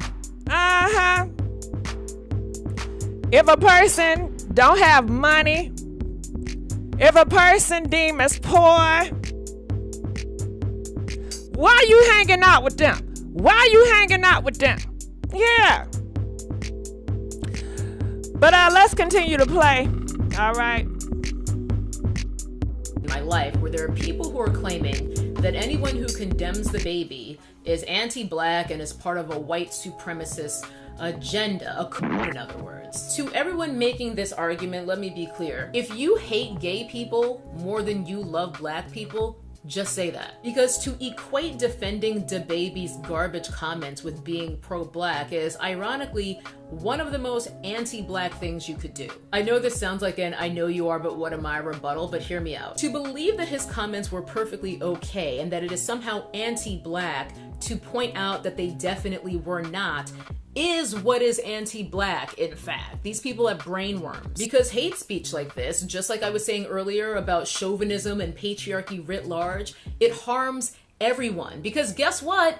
There are black LGBT people. Because the core of that argument is saying that to stand up for LGBT folks is to stand up only for white people, thereby erasing all of the black folks in the LGBT communities. This is how we wind up with Stonewall getting whitewashed to look like this bullshit. Now, we do definitely need to call bullshit when some people are only able to summon their outrage when white people are affected. Because yes, the consequences are often disproportionate, or if the consequences exist at all, only because white people are affected. That is absolutely real. Which is why we say hell the fuck no to white supremacy, also too as well. Plus. But the disproportionate levying of consequences and outrage doesn't mean that we should just let it go when Dababy or anyone else says hateful, bigoted things. We say hell the fuck no to that too. Get you a brain that can do both. I had to turn my lamps on because the sun is setting on me, so it's getting darker and darker and I am not busting out the ring light, y'all. Disproportionately low outrage for when white folks fuck up is not fixed by ignoring it when someone does something legitimately terrible and they happen to be black. Y'all are deciding whether or not to care about bigotry based on the identity of the victims rather than what the wrongdoer actually did. The ethics are non-existent. And to make bizarre, ahistoric claims like,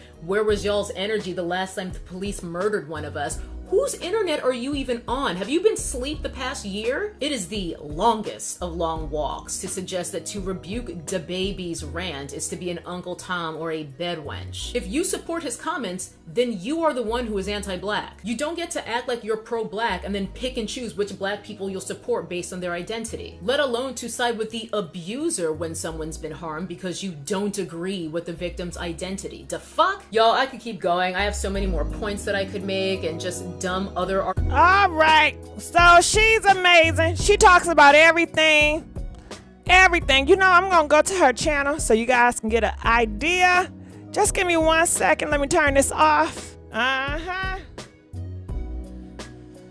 Let me go right here. So bam, I'm gonna put it back on. Here we go. All right, so this is her channel. All right, and you guys see she talks about a whole bunch of things. All right, so check her out. All right. She does great work. All right, so let's keep on moving on. You guys ready? All right, so her channel, you see her channel right there, right? JoJo, I don't want to mess up the last name, okay? Nappy-headed JoJo, something like that. All right, so let's continue, move on. I'm gonna look in the comment section and see what you guys are saying. This is Speaking Facts. Gigi, I love that rhythm music in the back. What a mood is that? I don't know what mood it is, but it's a nice mood. Reading is not. A lot of people forget that. Read a book, you might get rich. All right. Yeah, you know what? It's so many black women out here, and so many people out here, period, that speak, educated, and they do great work, just like her. But I guess a lot of people flock for the mess and stuff like that, but it's a lot of them out here like her, so if I get chance to time, I definitely will highlight certain people. But let's go here. All right, so this is Nicki Minaj, and you guys know her and Jesse, it got real nasty. Okay, I'm looking in the comment section. You also remember her. She said she went on a date with a deadbeat that man paid her. Sadly, black gays has always been on the front lines when it comes to protesting for equal rights for blacks, but you don't see the straight counterparts support black gay agendas. I meant Melon Gigi. You know what I gotta say about that? Maybe you don't see them as a whole, but when I go on the internet, I do see black, straight, identifying black men and women, supporting LGBT. You know what I'm saying? I see across the board. Not that many black. It's a few. I see, yeah. I think y'all people don't give people enough credit. You know what I'm saying? But at large, maybe not a huge. Maybe it's not a big outpour, but you have to give acknowledgement. You have to uplift those that do. You know what I'm saying? It's a lot that do. That's all I'm saying. So you can't say all, You can say a whole bunch, I guess. But let's continue on. So I'm looking in the comment section. A lot of people don't read at all. Yeah, well, I'm not a reader. I'm not a big reader. I tell you that. I've never been a big reader. So we need people to read to help people like me out. Okay. All right. So I don't know if you guys know, but Jessie J. Do you guys know who Jessie J is? She's an artist. And her and Nicki Minaj, it seemed like they was in a nasty space. Jessie J, she went on a radio show and she said that Nicki Minaj, she heard the song and she asked to be on the song. Nicki Minaj said, hell no, I did not ask to be on that song, Jessie J. Okay? Stop lying on me. And I guess the way how Nicki responded, Jessie J felt like there's some nasty tension here. And Jessie J said, listen, I apologize, Nicki Minaj. Please don't send them barbs. Please don't send them barbs. Please don't send them barbs. Please don't send them barbs her way. She's sorry. She's sorry, girl. She's sorry. She's sorry. Because I guess them barbs been knocking on her door. Okay? And she feel that rap. I don't think nobody in their right mind want to get into it with the barbs. Okay? Listen, you don't want to get into it with their ass. Okay? Hell no. I'm going to pass. Okay? I'm going to pass. If I don't got nothing nice to say about Nicki, you best not say shit at all. Okay? I know it's sad to say that, but it's some gang shit out here. I'm scared. Okay? Jessie J is smart to apologize those barbs. Deanna C, that's what I'm talking about. That's what I'm talking about. Okay? Sure, ain't nobody got time for that. So anyway, she said, I respect you publicly. Being yourself, Nicki Minaj. So here I am, myself. This is a video of me back in 2015 on a stage, talking the piss out of myself, which is basically an hour. Okay, so basically, she said this video went out, and she said, Nicki Minaj, are you really mad about this? It came out 2 weeks ago, and it's her singing Nicki Minaj, but she didn't know the words. So she was singing Nicki Minaj's song, but she didn't know the words. So that's her trying to act like she know the words, but she didn't know the words. So I didn't know if Nicki Minaj or her Barb saw this as mocking her. And she said, is this why you really mad? Because this video went out 2 weeks ago. And I did not know the words to your song. Because she said, why are we having such a nasty attention towards each other? She said, what this is all about, Nicki Minaj? Is this about this video? She said, if it is, I'm sorry. I'm sorry. I'm sorry. I'm sorry. I'm sorry. All right, then she gave this long, and it does seem sincere. It does seem sincere. She gave a better apology than Dababy, okay? She gave a better apology than Dababy. It was more sincere. It said it was made into a meme about 2 weeks ago. Is that what this is really about? And where this weird energy between us began? Or maybe it was when you used me as a stair rail at the AMAs. That was also funny as F. If we can't laugh in the lives we have been blessed with, what's the point? It really ain't that deep, okay? All right. So anyway, she go on to apologize. You know, she says she's sorry. There she go again. I'm sorry. I got the story wrong. All these years, I was told you heard the song and wanted to be on it by someone clearly gaslighting me. Okay, so she blamed herself. She said, listen, Nicki Minaj, somebody was gaslighting me. They was gaslighting me, girl. They made me think that I was the bomb.com. She said, I ain't nothing, okay? She said, you are the queen. I apologize. I am sorry. It was wrong for me to say them lies all those times. She said, thank you for your clarity. I was wrong on that, and I do like the dude told me, huh? All right. It's a song called Like a Dude. Yeah, that's the name of the song. She said, what a way for us to celebrate this. You're talking too damn much now, okay? So this is all what she said. I don't feel like reading all that, but she apologized. So do y'all forgive her? And I wanted the Barb's gonna let up. Please let up on Jessie J. She ain't mean it, y'all. She ain't mean it. Let me shut the hell up, right? She ain't mean it. Okay, Jessie J is something. Get lit. Get lit. Get lit, get lit, get lit. Okay, so let's keep on going here. All right, so I don't know if you guys know Lamar Odom. They are saying he's having issues right now. He was not able to talk on his Instagram due to health reasons. They said he is exhausted and he's dehydrated. So please pray for him. Pray for him. Pray for him. Pray for him. Pray for him. Pray for him. Pray for him. Pray for him. Pray for him. Pray for him. Pray for him. Pray for him. Pray for him. Y'all need to pray for him, okay? So let's keep on going here. All right. All right. That's my girl, Lizzo in the house. Hey, all right. All right.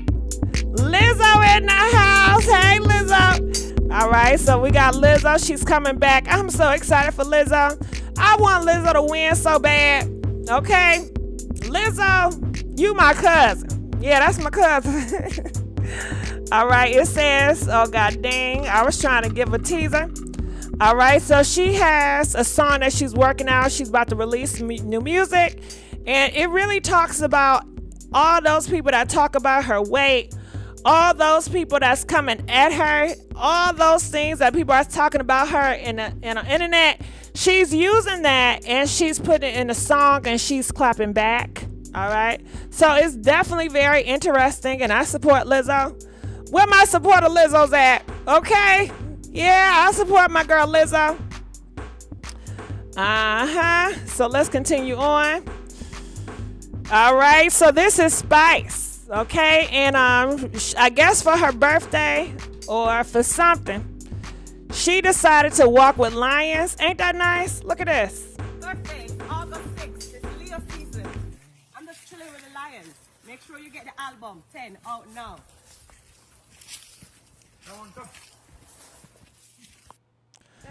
Go ahead. Ready? Spice. My birthday is August 6th. It's Leo season. I'm just chilling with the lions.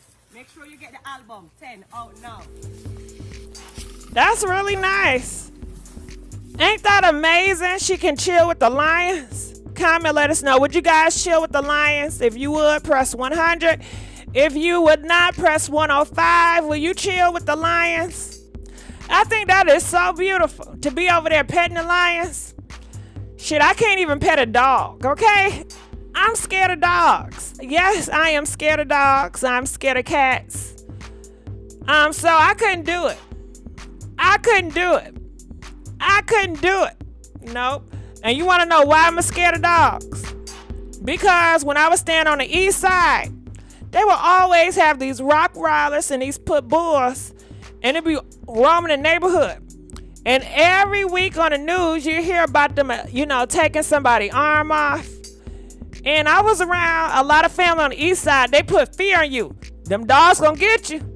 Them dogs gonna get you. Them dogs gonna get you. So I always had a fear that dogs were mean. They were gonna get me. And I felt this way about all dogs because my family on the east side, they instilled fear in me about dogs and animals. Yes, they did. I blame them. They taught me that all dogs were mean. They were evil. They're gonna turn on me. Yeah, they always talk evil about animals. I don't feel that way now because I've grown, especially living in California. California, there's a lot of animal lovers, and they treat their animals good. Back in Detroit on the east side, you had a lot of people that was feeding dogs meat, animal meat. They didn't feed the dogs kibbles and bits. They was feeding them meat, like animal meat, child. Bloody meat. Yes, they was. And they used to have them dogs, fighting against each other, battling for money. So that's all I raised on. Then when I went to California, I seen all them people having them dogs for pets, and they was loving them animals. I said, what the hell is this? And then I grew to have appreciation. And I never pet an animal right now because I still scared. But I think in my mind, I think they nice. I don't have that oh my God, that fear, but I still fear. I don't know, they didn't mess me up with them dogs. That would be too scary. Off brand. Feeding them hot sauce too. Yeah, and y'all scared of dogs? Am I the only one scared of dogs? Comment, let us know. If you're a fear of dogs, press 200. If you don't fear dogs, press 205. I fear dogs. Yes, I do. And they say they can sense your fear. So I know they sense my goddamn fear. It's just when I be looking in their eyes and they look in my eyes, it's like it's a person up in there. And that freaked me out. To think it's a dog. It's a dog has feelings. They have emotions. They can communicate. I never thought that dogs could do all that.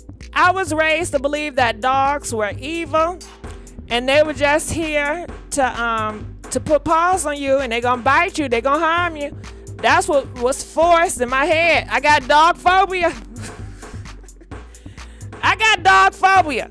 And I was taught dog phobia. I really was. Yes, dogs used to chase me off 7 Mile of Evergreen. What you know about that 7 Mile of Evergreen? Do you know I used to hang out on 7 Mile in the lodge? Do you remember when that Pizza Hut was over there? Yeah, girl, I have some good memories over there in that Pizza Hut, okay? 7 Mile in the lodge. Do you remember when 7 Mile all the way to Belle Isle was packed on cars? Yes, girl. I don't know if y'all ever do it in y'all city, but 7 Mile, it'd be cars packed. And everybody would stop. It would be very ghetto and hood. It was dangerous. Girl, they used to get on the cars dancing. No clothes on. Okay? Just stopping traffic. Being ignorant as hell.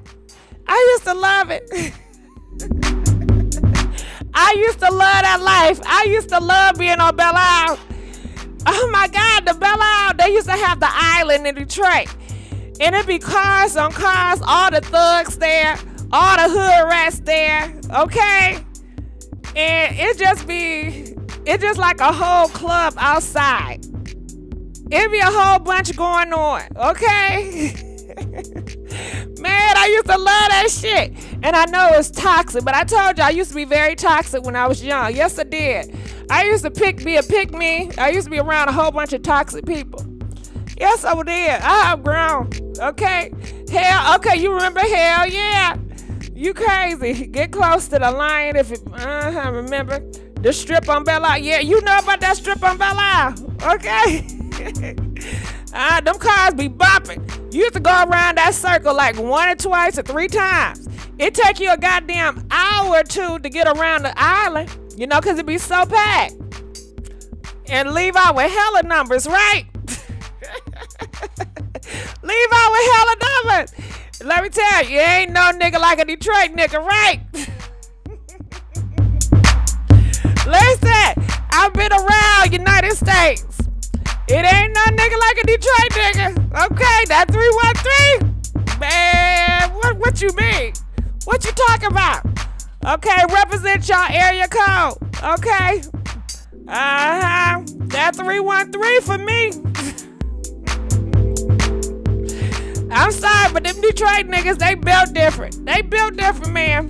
Anyway, it's all toxic. Well, it's not all toxic, but you know, it's a lot of toxicity. Anyway, let's keep on going.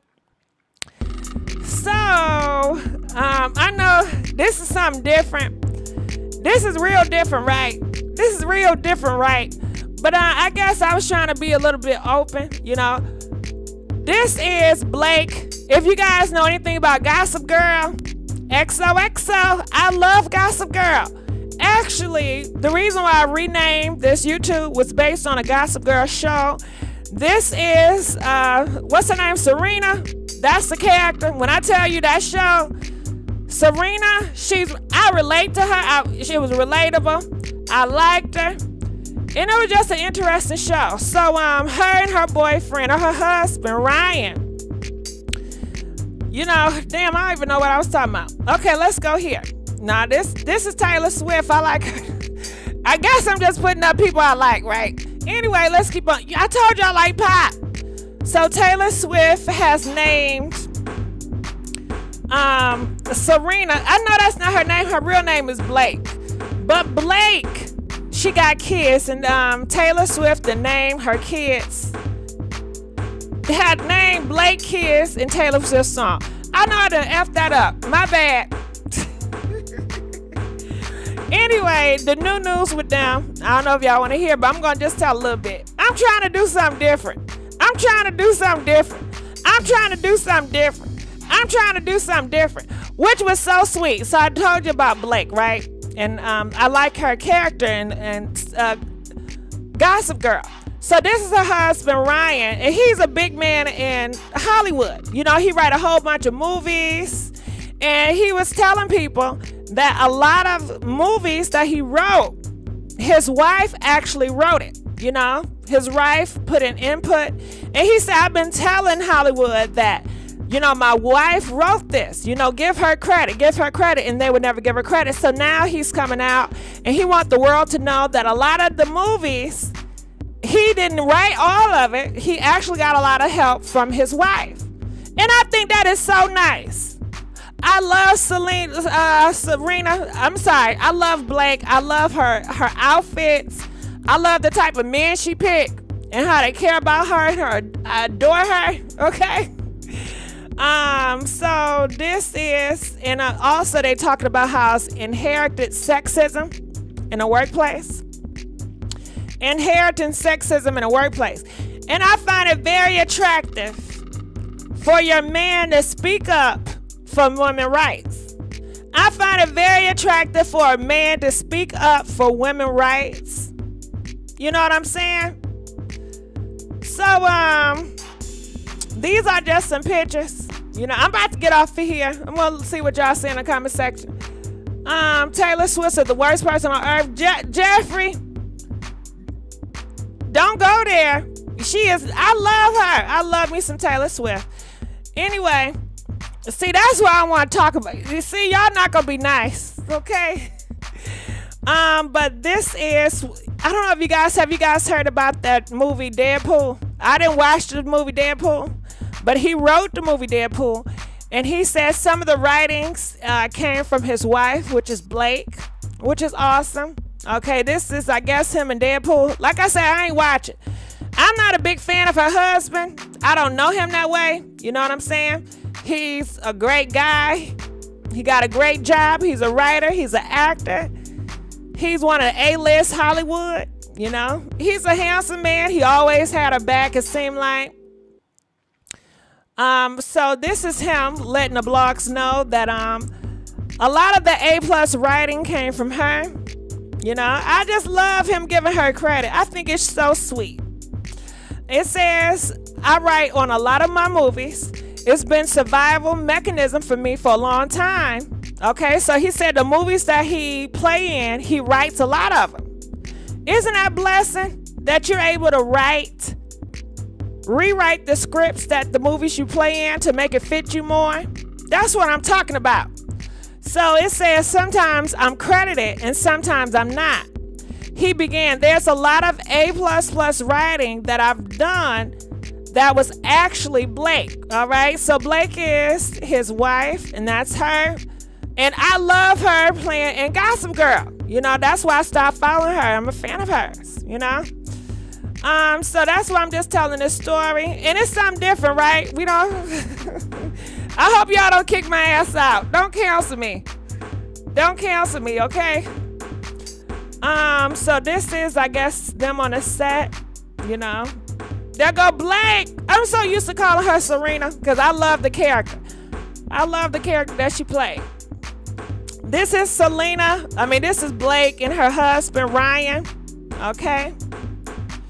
They're definitely a team player. And I love their relationship. I follow them on Instagram. And I be watching their blogs. But I never, tell y'all what everything I be watching and stuff, right? Because I think sometimes the stuff that I like, y'all don't like. So this is my, one time just being a little bit open about it, you know? Despite playing a key role in the success of several of his scripts, Ryan revealed that Blake never gets credit, even when he makes it clear that she is responsible for the work. And I think it's very historic because back in the day, I don't know if you guys know, but women was not allowed to get credit. Did you guys know that back in the day, women was not allowed to be writers? And a lot of times if women did write something, they would have to give it over to a man and they had to publish it over a man because they had this idea that women were stupid. You couldn't get an education. You don't know how to gain knowledge. All they thought you could do was pop babies. You know, and be freaky people, you know? Because, you know, you always had the hoes. Or the prostitutes, right? And then you had the wives. So, and it was a lot of dislike and disdain for women. Writers, it's like if a woman write it, they not gonna read it. It was a sexism, you know? So he's letting people know in Hollywood, there is still a lot of sexism out here. And I think it's great for your husband. He's a big man in Hollywood and he's speaking out on your behalf. And I think that's great because a lot of these men out here, they're not going to do it. They want to take all the credit. They're afraid it's going to make them look weak, you know? But I like it. Comment, let us know. I'm afraid. Yes, I remember that. Your voice, what's wrong with it? Call them ladies of the night. I'm sorry, ladies of the night. I didn't mean to offend nobody. I would say that a lot of times she wrote that. Blake wrote that, not me. That was her. And they still later on repeat the story as I wrote it, he explained. Okay. So that's him speaking out on her behalf and letting people know the world about this Hollywood. So I appreciate that. So I'm going to go on. Comment, let us know what y'all think about that and that story. All right, we can keep on moving on. Looking in the comment section. I love Gigi voice. Thank you, Dob Willie. I appreciate it. She sounds like she is rapping. I love her voice too. Thank you. Are y'all talking about me? Thank you. A lot of female writers had to use men names to get published back then. Yes. And he's letting us know they're still doing it today. because he done told them, my wife wrote this. This is Blake's writing. And they still will credit it to him. And I want you guys to know, he would get booked for a movie. Okay? He got booked for a movie. And he has the power to change his script. Okay? So in his script, he rewrites whatever his character says. And he said a lot of times he works with his wife. And his wife is the actually one that's writing his script. And when he'll go back into the writing, gig in the studio, he'll tell him, Blake wrote this, make sure she gets credit. Blake wrote this, make sure she gets credit. And they will ignore his wishes, and they're right, he wrote it. They're right, he wrote it. They're right, he wrote it. Okay? So I'm gonna keep on going. Like her voice, so uplifting. Thank you. So South Park creators, and thank y'all for having my back up here too. You know how people try to always come, try to make somebody feel bad. You know what I'm saying? I thank y'all for having my back. I appreciate that. Let me stop yelling. All right, so South Park creators are reportedly signed $900 million deal for new episodes and spin-off movies. All right, do you guys watch South Park? Comment, let us know. Press 500 if you watch South Park, 505 if you don't. All right. I don't watch South Park. The only time I've watched South Park is if I'm dating somebody. A lot of guys that I've dated in the past, they like watching South Park, and I end up watching it with them. But if I'm by myself, I do not watch South Park. It's just not my thing, but I'll watch it. If somebody else, if you want to watch it, I'll watch it with you. But the first thing, no, I've not watched South Park. Delete that person, mine. That's a real nut. All right, if Dot Willie said delete. You know what? How about this, Dot Willie? You've been rolling through. All right, let me do this. Bam. All right. You know what? I don't discriminate when it comes to race. You know what I'm saying? It's attractive black guys, attractive white guys, attractive Indian guys. But let's continue on. Have I dated a Caucasian guy before? Yes, I have. Yes, I have. I've dated 2 or 3 Caucasian men, and they both broke up with me. Yes, they did. They broke up with me, y'all. And I don't blame them. They said I'm not serious enough. Let me tell you, they don't play no games. Okay, if you're not serious, they don't play no games. With dating them, I've never, I don't want to say too much because I don't want y'all to take it the wrong way. But I will date them again, and I know I'm just gonna be more serious if I did. All right, somebody dated an Asian, But my experience was they take relationships, we wasn't even a relationship, we were dating. And they took dating very seriously, They was not playing when it came to the dating. And they was always there. But they said, your ass not serious. They cut me off. All of them, they cut my ass off. All right, and I don't blame them either. I don't blame them. Looking back, I don't blame them. So let's continue on. All right, I ain't here for the games. No way, I ain't really here for the games. One of the South Park creators have a black wife. They're serious after 3 months. No, well, in my situation, they were serious right off the bat. Right off into getting to know me. They were serious. They were not talking to anybody else. I was talking to other people. You know what I'm saying? They got mad at me. Because I guess I had my options open. You know what I mean?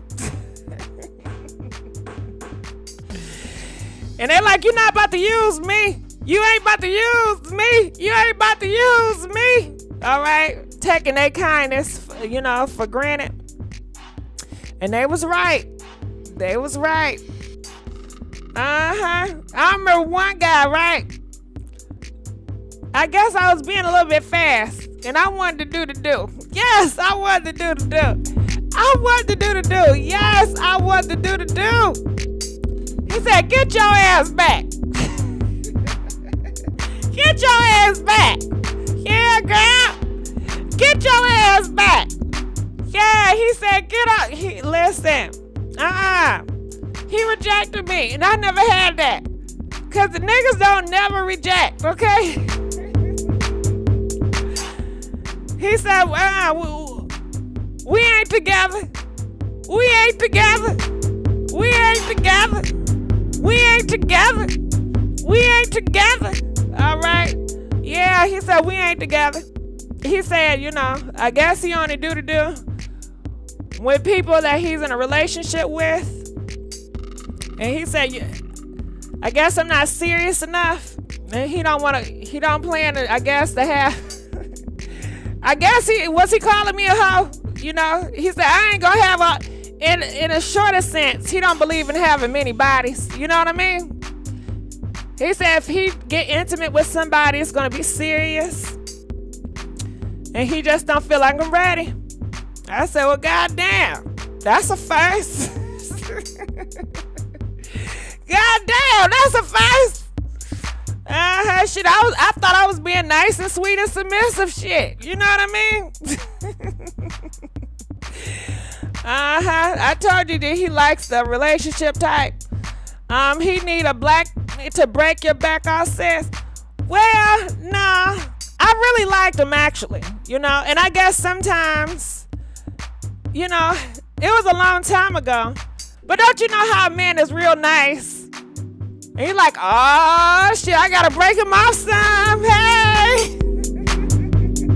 He was treating me real nice, And I like, well, shit, I gotta break him off. I gotta break him off, And that's not it. He wasn't treating me nice to have sex. He really wanted to get to know me, and that's just who he was. And I didn't have that experience with guys treating you nice and just loving on you and doing things for you. Cause I'm thinking they always want sex. All the niggas I've been around with, they always want sex. Okay? So after he was doing so many nice things for me, I threw myself on him, freaky wise. So I thought that's what his ass wanted. I thought that's what he wanted, child. I thought that's what he wanted, child. But that turned his ass off. That turned his ass off. I thought that's what he wanted, child. I thought that's what he wanted, child. But that turned his ass off. That turned his ass off. Yeah. It turned his ass off. It made me look like a hoe. He thought I had class about myself. It made me look like a hoe. He thought I had class about myself. He said, I ain't never seen this side of you. I ain't never seen this side of you. I ain't never seen this side of you. I ain't never seen this side of you. Yeah. Don't ever compromise yourself. I'm sorry. I was just used to it, So, yeah, it was a learning lesson. Can y'all relate? Am I the only way?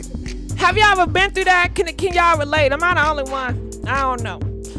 But it made me pick my face up off the ground. He thought wrong. I guess so. But at least I hid my hoe well, right? I did hear I was being classy for a long time. Until I was like, well, maybe I just need to break out the hoe. Cause he like, well, I don't know if I was acting desperate or what. But he like, if you throwing yourself to me, then are you doing this to everybody else that do nice stuff for you? If you throwing yourself to me, are you doing this to everybody else that's been nice to you? Girl, I was telling on myself, huh? Or I guess I was acting like I wasn't used to people being nice to me. Let's give a big thank you to Jeffrey Todd donating $2. You live is everything tonight. Thank you, boo. Appreciate it. But yeah, you know what? I honestly feel, from watching a lot of movies now and fairy tales and just, because, I never really watched certain movies. But recently, I've been watching a lot of movies. And a lot of these girls, especially these Caucasian girls in these movies, they do not be putting out. And they be having these boys fighting over them. And they do not be putting out. And see, I was used to watching the hood movies where the black girl always beefing with another black girl over a man and they both putting out. You know what I'm saying? So after I'm watching these movies, I'm like, oh, okay. Damn, homegirl got it like that. She not even putting out and they all fighting over her. Okay, if this was in my hood, they gonna be like, bump that beat. It's a difference. So that was a learning lesson for me. I'm looking in the comment section. That's how I got my husband throwing that. Y'all funny tonight. I'm definitely enjoying this live. Hey, Meek, don't worry about me. All right. What comment? Let us know. I hope I ain't alone. They sucked them off. Not in the movies. They didn't do that. Worry about yourself. You got a lot going on. All right. All right. Well, let's get to here. This is Coko. This is Coko from SWV. And she speaks on her son being, gay. It wasn't hard to accept my son's, I don't want to say that S word at all. I'm his mother. I love my son. All right, so let's go here. So, I already knew what it was. And I was just waiting for him to figure out what it was. And then when he came to me, he told me, I was like, you finally figured it out. But I love my son. He came out of my cooch. Why in the world would I not be okay with, his sexuality? It is what it is. You know what I mean? I'm not going to beat him. I'm not going to throw him on the altar. I pray for my kids regardless. I want them to be the best that they can be. So because my youngest son is gay, I don't dislike him for that. No, that's my baby. I carried him for 8 months. And he's special because I was only in labor for 30 minutes. So he's special. I'm not going to dislike him or his sexuality. I pray for him just like I pray for my other son. It was not hard to accept my son's sexuality at all. I'm his mother. So, I already knew what it was. And I was just waiting for him to figure out what it was, And then when he came to me, he told me, I was like, you finally figured it out. But I love my son.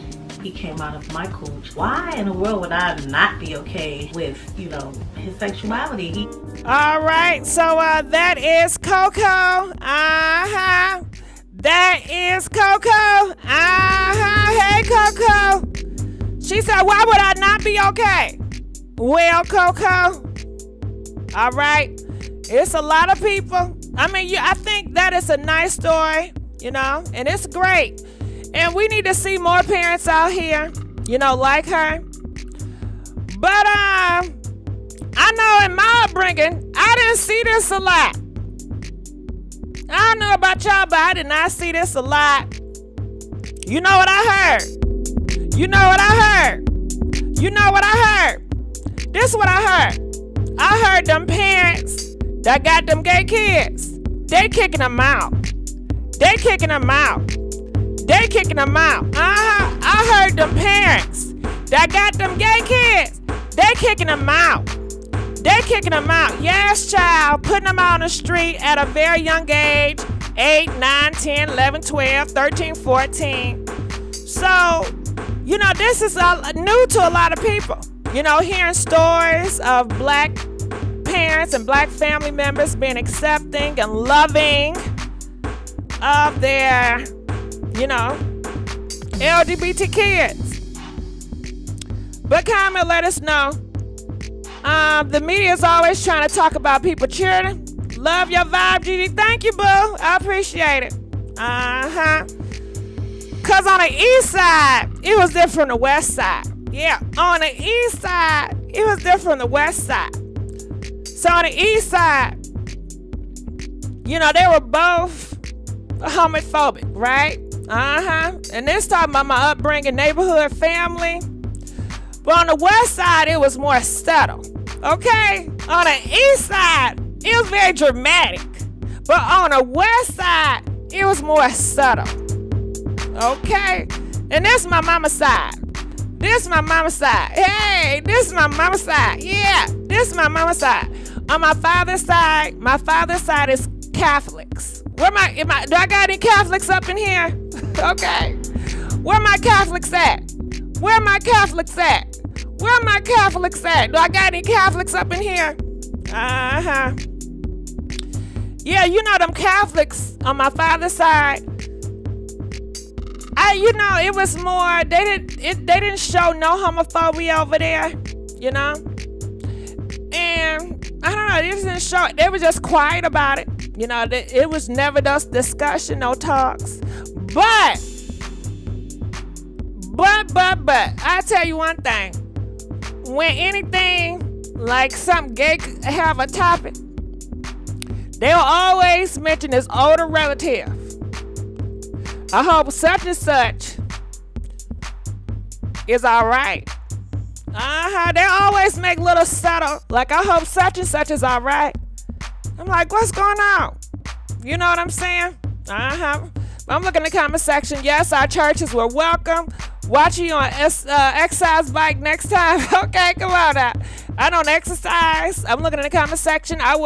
She kicked me out. One of my best friends got kicked out and her mom was tight as F. I was terrified and I was so happy she had an older sister to stay with. Well, I'm happy for her, Meek, you know, because a lot, you know, their parents kicked them out, you know, do them wrong. I heard it's a few of them, their parents take their kids out of here. They put pause to their kids so bad that they gone. You know what I mean? They're not here anymore. They beat them out physically. They break their spirit. So Coko, it's you know, to hear her tell her story, it's something new on social media in you know, in the black community, I feel. You know what I'm saying? I know from my hood, you know. But on the west side, this how they do it, right? This how subtle they do it on the west side. Say, for instance, you got a group of kids out in the front porch, right? Teenagers. Somebody come out the front porch and they spot or they think somebody gay, right? This how they go. Child, God is good, ain't he, y'all? I said, God is good, ain't he, y'all? Y'all been praying. Y'all been praying. Y'all been praying. Y'all been praying. What's your name? What's your name?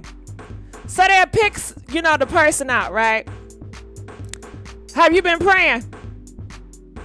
Have you been praying? Do you know God? You want to pray? Okay?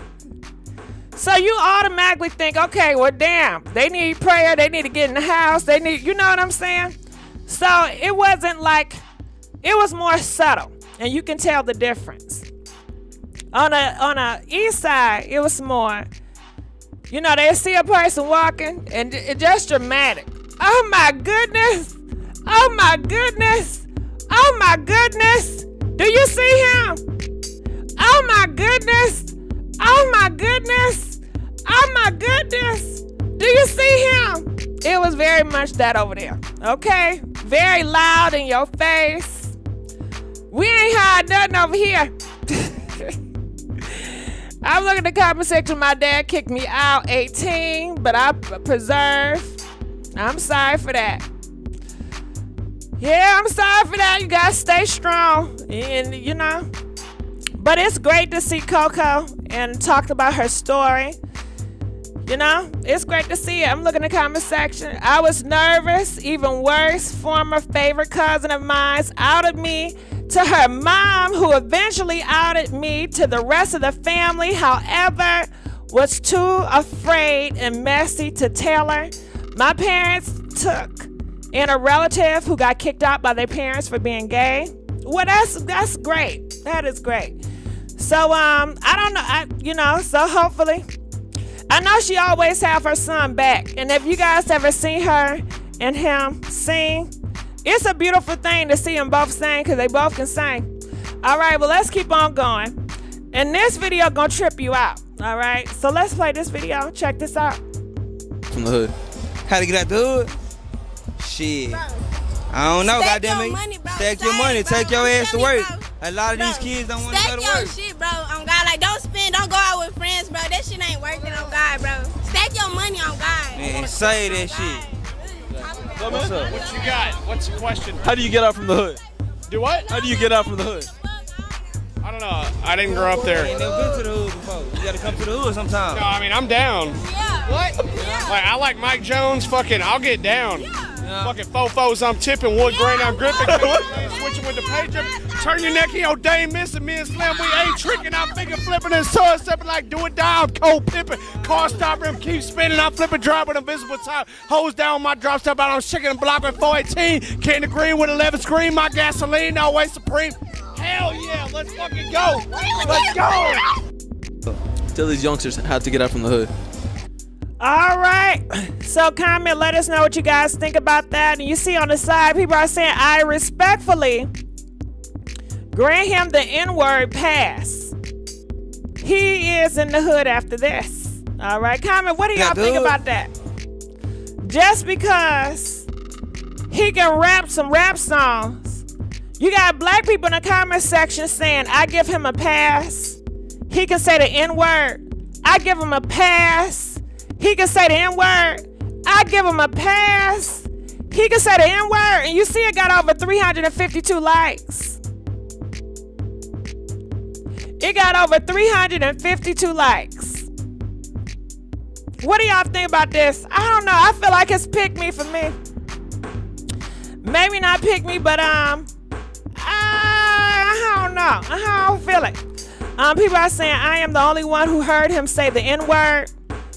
They don't care him saying the N-word. You see what they say, that whole bugging. Don't go out with friends as she's out with the friends sipping and drinking. He got a pass to come to our hood any day. All right, you see these black men up in here talking about he got a pass to come to the hood any day. Okay, he can say the N-word. They don't care. Now my thing is, since he invited with the hood and he's so down, do you think he gonna allow his daughter to date them niggas? Comment, let us know. Do you think he will allow his daughter, approve of his daughter of dating them rapper hood men? Comment, let us know. Since he's so down. And then do you think that he'll allow his daughter to go into the hood schools? Will he send his daughters to the hood schools like some of us send our black kids over there to them private white schools? Will he send his kids to the hood school? I doubt it. He'll want to separate faster than hell. But y'all so quick to allow this Caucasian man to say the N-word. That man has been waiting his entire life for this moment, all because he can rap a rap song. He just see it for entertainment. Don't mean he like your ass. You see, people are saying this guy just ended racism. So that's all you gotta do for it look like some of these people out here. All you gotta do is do a rap song. And that get on my nerves. That stuff get on my nerve. And you wanna know why I get on my nerve? Because one day, I never had anybody call me the N-word. And I never had anybody Caucasian do anything, the R to me. But it was this one time. I was in a group full of Caucasian people. I was the only black person there. And it was these people, they were trying to make friends with me, right? Do you know one of the first things came out their mouth was talking about some rap music. I was so offended. Talking about some rap music. I was so offended. I was so offended. I was so offended. I was so offended. Out of all the things, you assume I listen to rap. And you talking about some rappers. Mind you, you know I do not even listen to rap. There's only a few rappers I listen to, but I don't listen to rap. I've never really been into rap music. Ask my ass about rap music and rappers in front of a whole group of people, and they all Caucasian. I just thought it was a stereotype, and I didn't like it. I did not like it. I felt like you felt that was the only way to relate to me through some rap. I don't even like what the rappers promote. And you felt that was the only way to relate to me in front of a group of people talking about some damn rappers I don't even know about. I was so damn offended. And I felt, that's the only time I felt some type of way. So, that's all they think we're about. Well, to me, that's offensive. You know? So, and you see here, you have a whole bunch of people, they go up for it. You know, a rap, look at this, he cultured. So, all somebody got to do is know about rap and they culture. Comment, let us know. Are the black culture more than rap, more than hip hop? So before hip hop was even here, what you trying to say, black didn't have no culture? Because didn't hip hop just started in 1970? Didn't hip hop just start in 1970? When did hip hop started? Look at his face, GG. Most Caucasian are surprised. I love Britney Spears, Greek food, and rock music. Well, they need to stop that shit. They need to stop that. I don't like it. We can relate way more than some rap music. I don't even listen to I don't even care for rap music, okay? That face plays. Culture is what? College cheese. I know that is not allowed around me.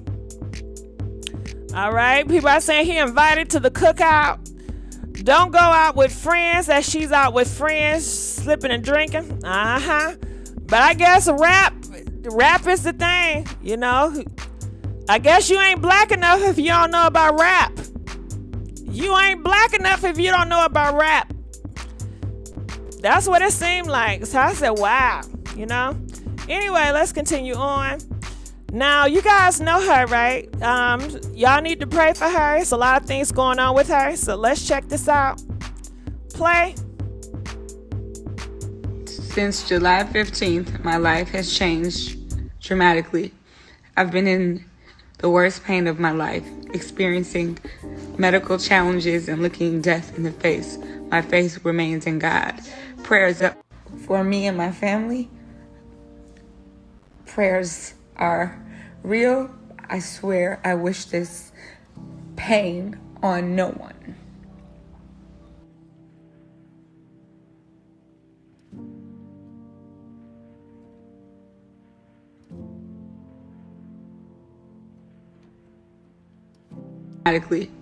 I've been in the worst pain of my life, experiencing medical challenges and looking death in the face. My faith remains in God. Prayers up for me and my family. Prayers are real. I swear I wish this pain on no one. Since July 15th, my life has changed dramatically. I've been in the worst pain of my life, experiencing medical challenges and looking death in the face. My faith remains in God. Prayers up for me and my family. All right, comment. Prayers are... What do you guys think going on with Brandy? You know, she go through so much. She always come on social media and she give you a light. I remember one time, Brandy, she went on social media and she had scars all on her face. She said, help me, because her husband was beating her ass. Then she came out with a recording and you can hear him yelling at her, telling her he's gonna do X, Y, and to her. Her screaming, trying to fight him off of her. You know, so I don't know what she going through. But she always give you guys a little bit signs, and she's not happy. She's never happy. She's living in a sad life, and I don't know what's wrong. But she wants you to pray for her clearly. She said, prayer warriors, apologies to all affected by my absence for work. All other arrangements, social media, and obligations, I am fighting hard. So I don't know what she's going through, but comment, let us know. All right, so let's see here. If it's not one thing, it's another.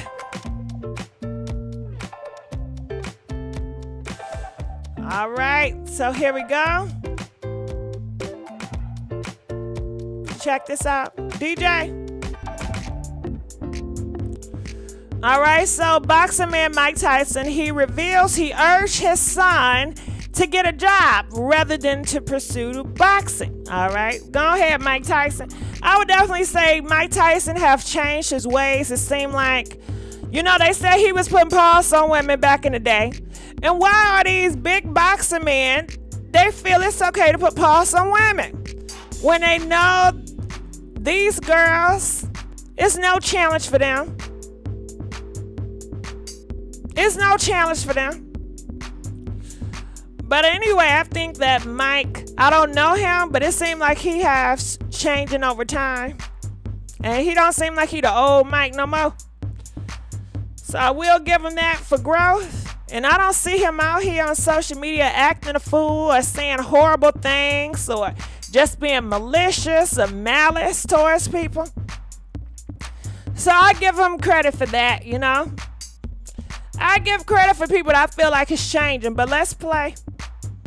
I've had an interest in boxing. I have my kid, the old one. He's 24. He wants to do this so bad. He wants to box. So bad. Man, just chill the fuck out, okay? Man, he wants to fight Logan Paul and those guys. Oh, he wants some of that. Oh, he wants to do that. But I said, man, just get a job. You're getting your real estate license, man. Just chill out, man. Why can't you take advantage of your, your lightweight wealthiness?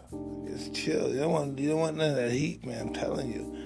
This drive people to commit suicide, getting humiliated in front of millions of people. You gotta be able to take that pressure, that heat. Not many people can do it, man. It seems like a lot of people, but the people that are doing it is such a small percentage, probably 1%.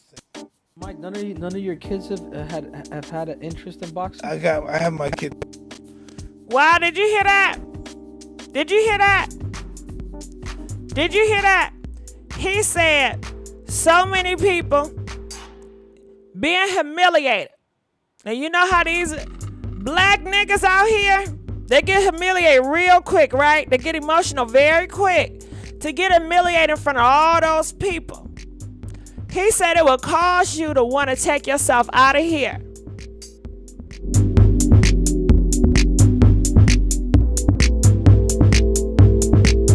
That's profound. That's profound. That's profound. When you think about it, this whole life, Mike Tyson just summed it up. He said you can be humiliated so bad, y'all. It will make you want to leave out of here. Humiliation. People out here trying to humiliate you. Wasn't that what Dababy was doing, trying to humiliate a group of people? Uh-huh. People expected SWV, what's her name, Coko. They expected her to humiliate her son because he was gay. A whole bunch of people expected her to humiliate him. And what did he say? If a person is humiliated to a certain degree, it will cause them to want to take themselves out of here. And you know how many people that has taken their life? You know how many people have thought about taking themselves out of here? Humiliating somebody is no joke. And you know what else? On his YouTube, on his Instagram, I see so many people trying their best to humiliate somebody else. Degrade somebody else on this YouTube. It's not a joke. And y'all sitting up here laughing about it. Y'all think it's fun. Y'all think it's entertaining. Y'all are messing with people's mindset in their life, causing them to want to take themselves out of here. That's why I can't never get down with that. Playing dirty, trying to invest to humiliate somebody and talk down on somebody. Well, they talked about me. They talked about me. They talked about me. They talked about me. They talked about me. They talked about me. They talked about me. They talked about me. Do you realize it's how you react to things to define your character? It's how you react to things that define your character. You don't have to go tit for toe. You don't have to explain yourself. You don't have to down somebody else to feel validated.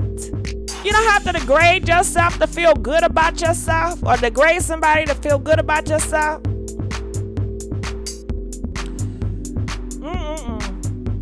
Replay, rely, what? That girl was so jealous of me, she tried to ruin me. And that's sad. And if a person didn't have a strong mindset, people all the time, they take themselves out, you know? And for what? Don't we all supposed to be a human race coming together, uplifting each other, loving each other? Why do people have to be so hurtful with their words? And I don't know who told y'all sticks and stones can't hurt me.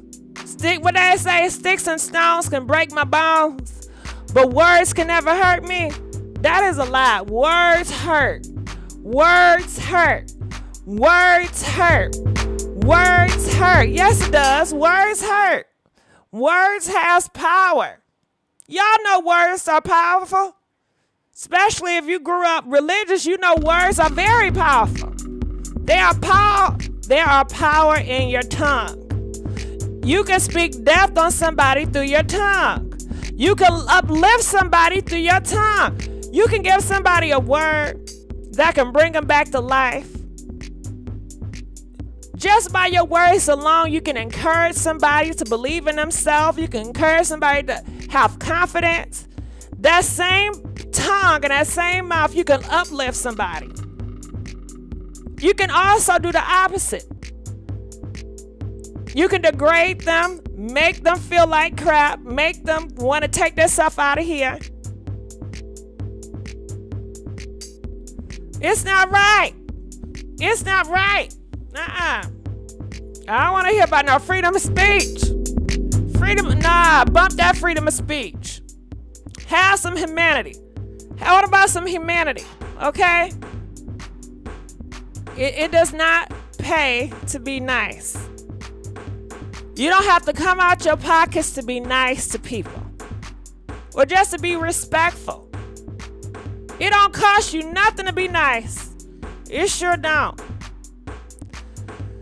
I was bullied for being small in height with high school Michael Jackson voice. I'm so sorry. Power is in the tongue.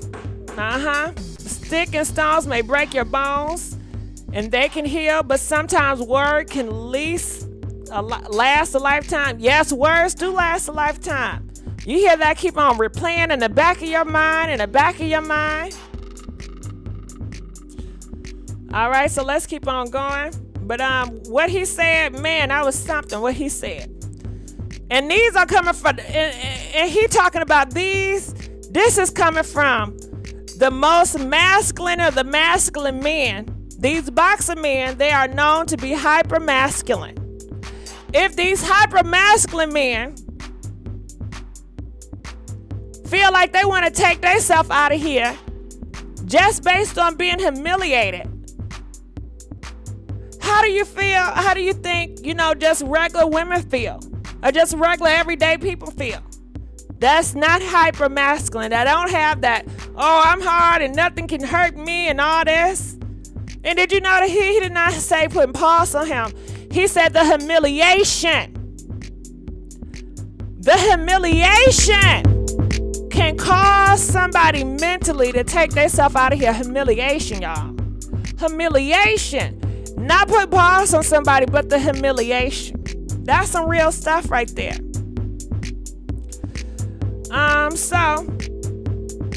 Let's keep on going. So Lauryn Hill, you guys know she got a new song with Nas, and she has some things in her lyrics. A lot of people are not liking it. All right, so in her lyrics, this is what she says. She says, now let me give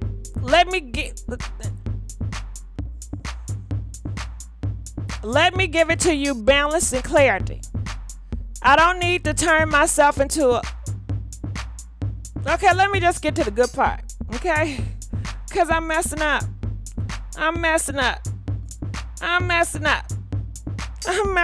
All right?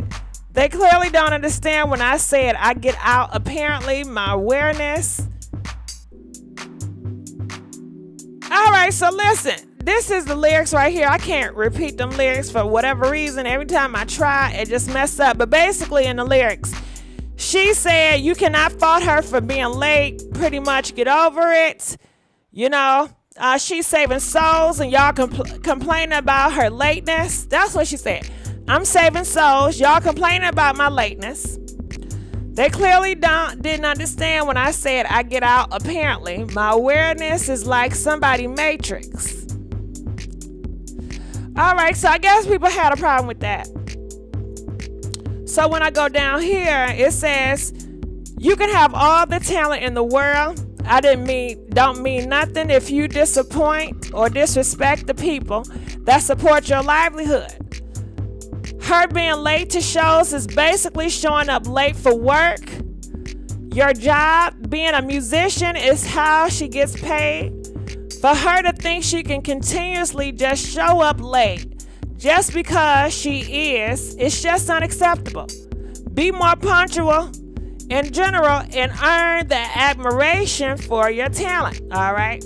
Ooh, that was a hard one. My bad, you know.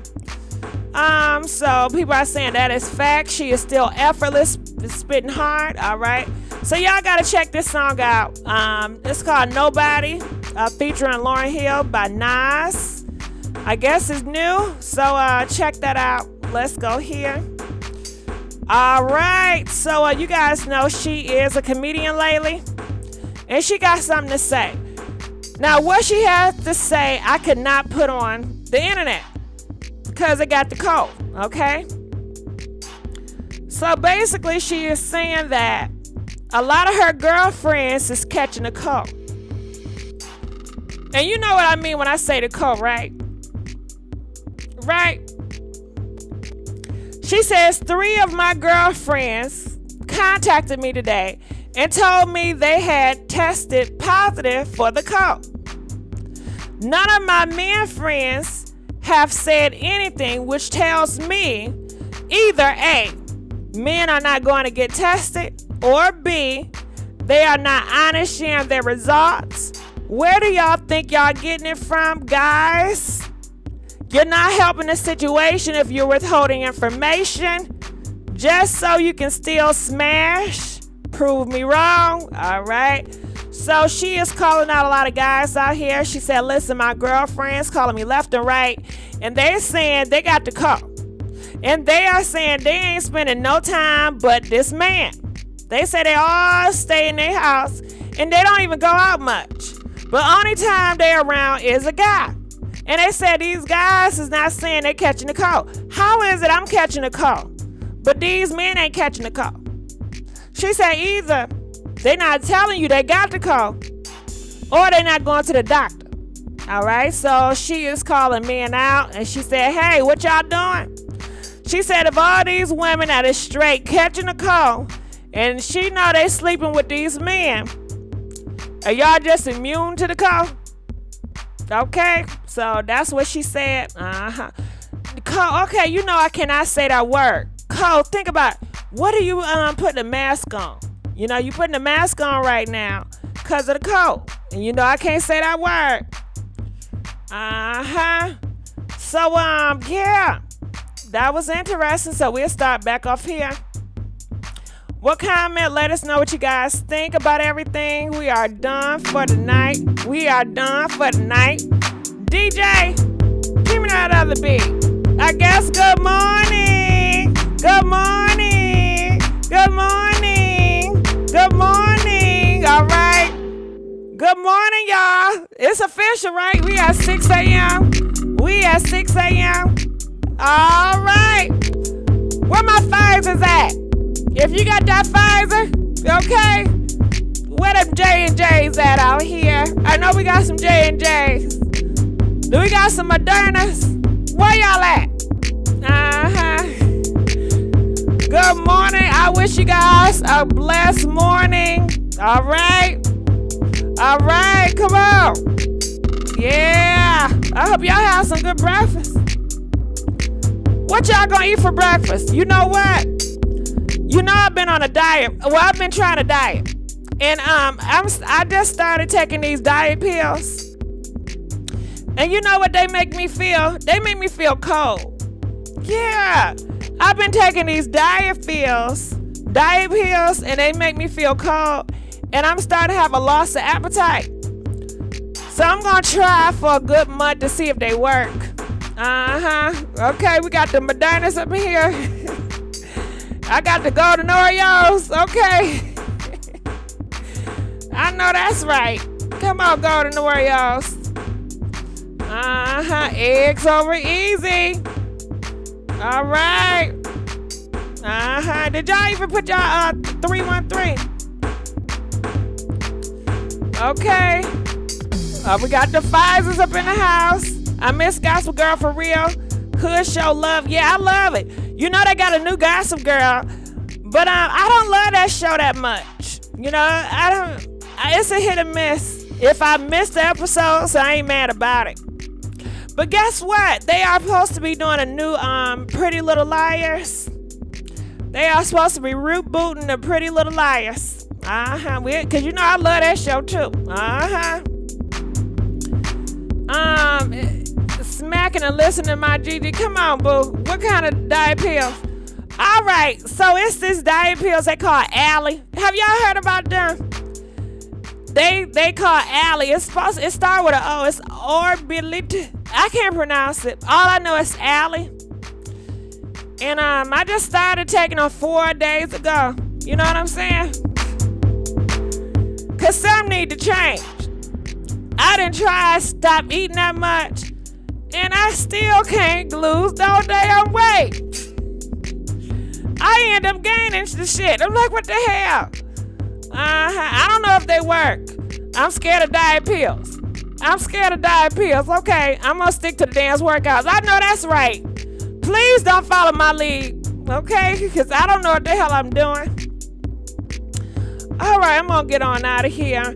I love you guys, and I'll see you guys in the next video.